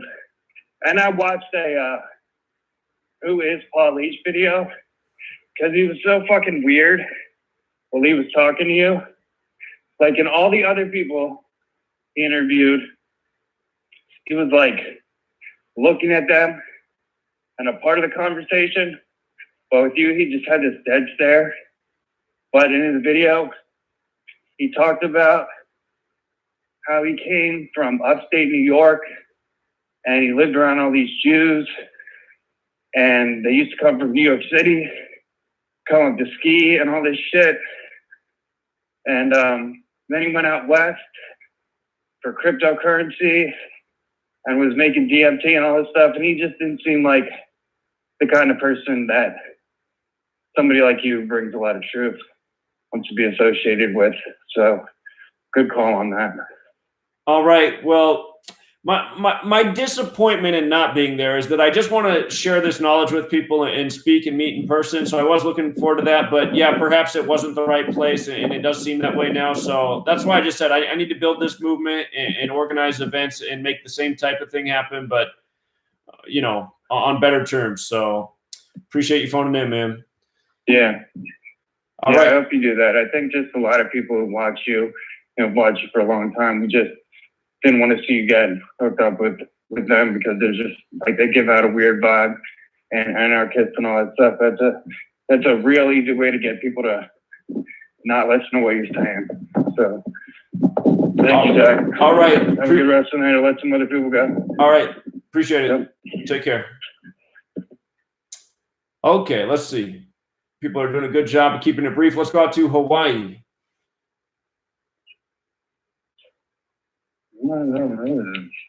Hawaii, you're on. Hey, you hear me, Zach? I do. Is the speakerphone bad? It's okay. I hear you. All right, great. Yeah, I'm out here in Hawaii. I live, just at the bottom of Mauna Kea. And every day in the headlines, you have the TMT this, TMT that. They might be moving it to Spain, to the Canary Islands.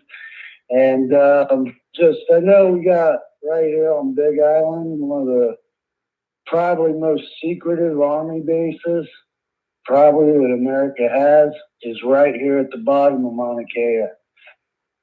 And it's just with the protest and everything going on. I was wondering if you had a chance to do any research on any of that, or possibly, if you know anything about it. I need to look into that. That's a great subject, so I will do some research on that. I'm thinking time's already flowing. A lot of those lava flows that were going on out there and that destruction was very suspicious. And with the military base being right there and the experimentation they do, it just makes me wonder. So, yeah, I can look into that. I haven't really done it so far, but I will. Yeah, I appreciate it. It's every day in the paper, like always something new. But now they're saying they strived for Mauna Kea. They strived for that. Now the headline in the paper here is, you know what? It's not such a big deal. Maybe we can go to the Canary Islands.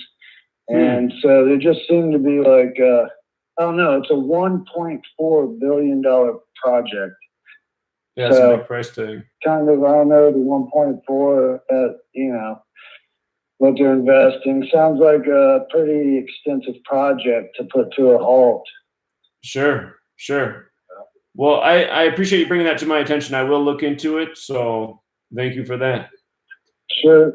All right, Zach. I'll let you get to the callers. Big fan of your work. Appreciate you. Thank you. Yeah. Have a good night. Take care. Bye. Right. Let's see. California.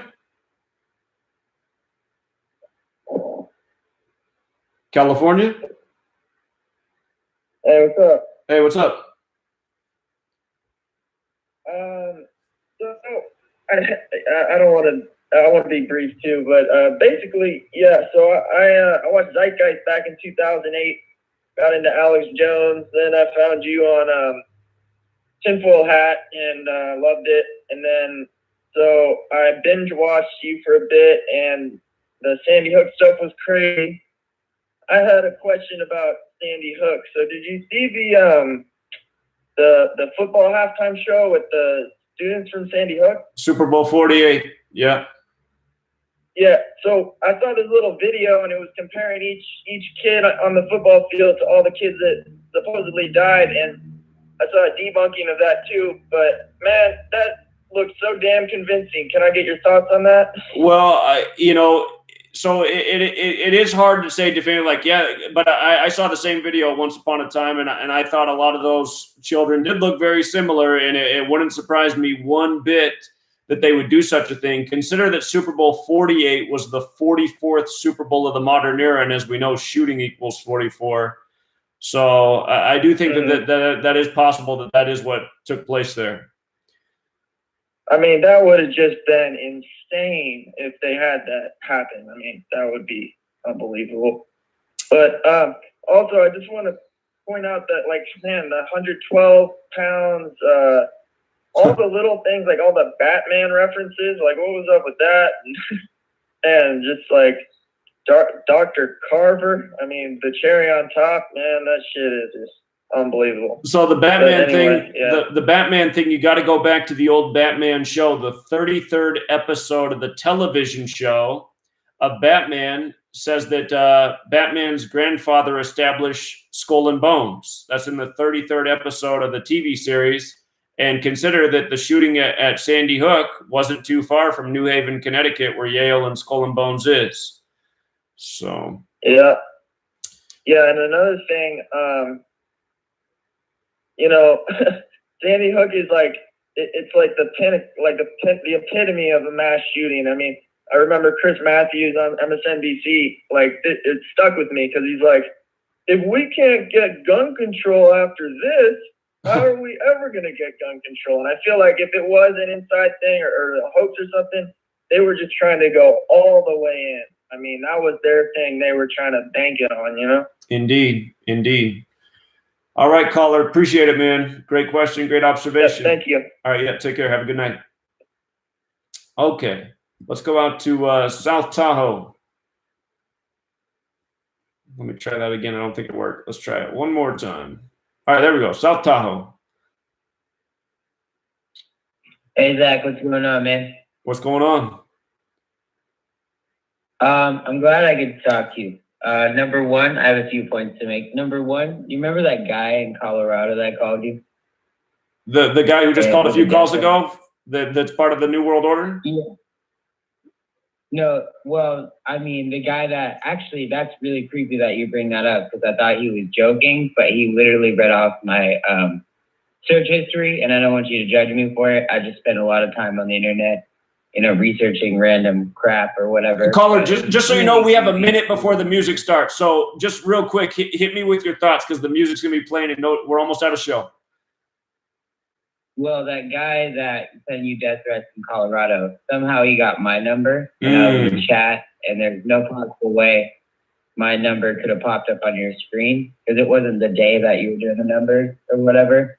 But he actually called me in like the middle of the night, Johnny Johnson or something like that. He calls me in the middle of the night all the time. I don't pick up, but yeah, he keeps calling my phone. He said something about a battery pack. Like, how the hell did he get my number?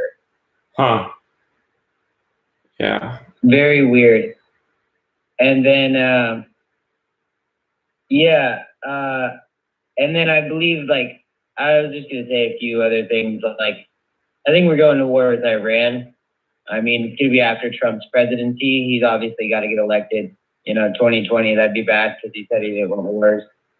But after he gets elected, I bet you we're going to go with war with Iran. I mean, I could be wrong about that.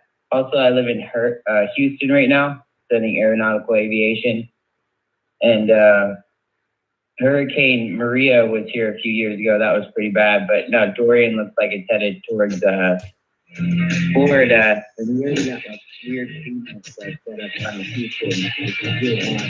Caller, we ran out of show. I'm sorry. Call us back next week. I hate to cut you off, but yeah, we're out of show. It's on a timer. We'll be back next Wednesday, everybody. Thank you for tuning in. Have a great rest of your evening, your day. Until next time.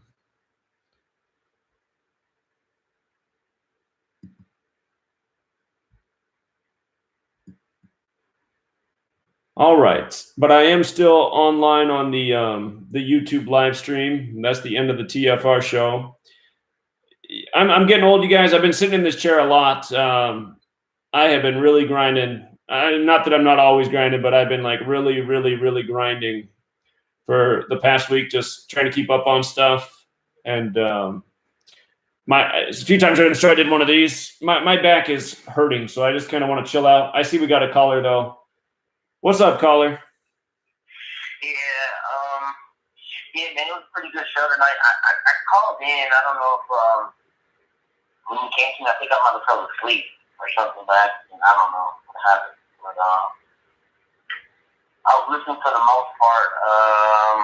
It was a really good show tonight. I'm really happy that a lot of people are trying to teach this information.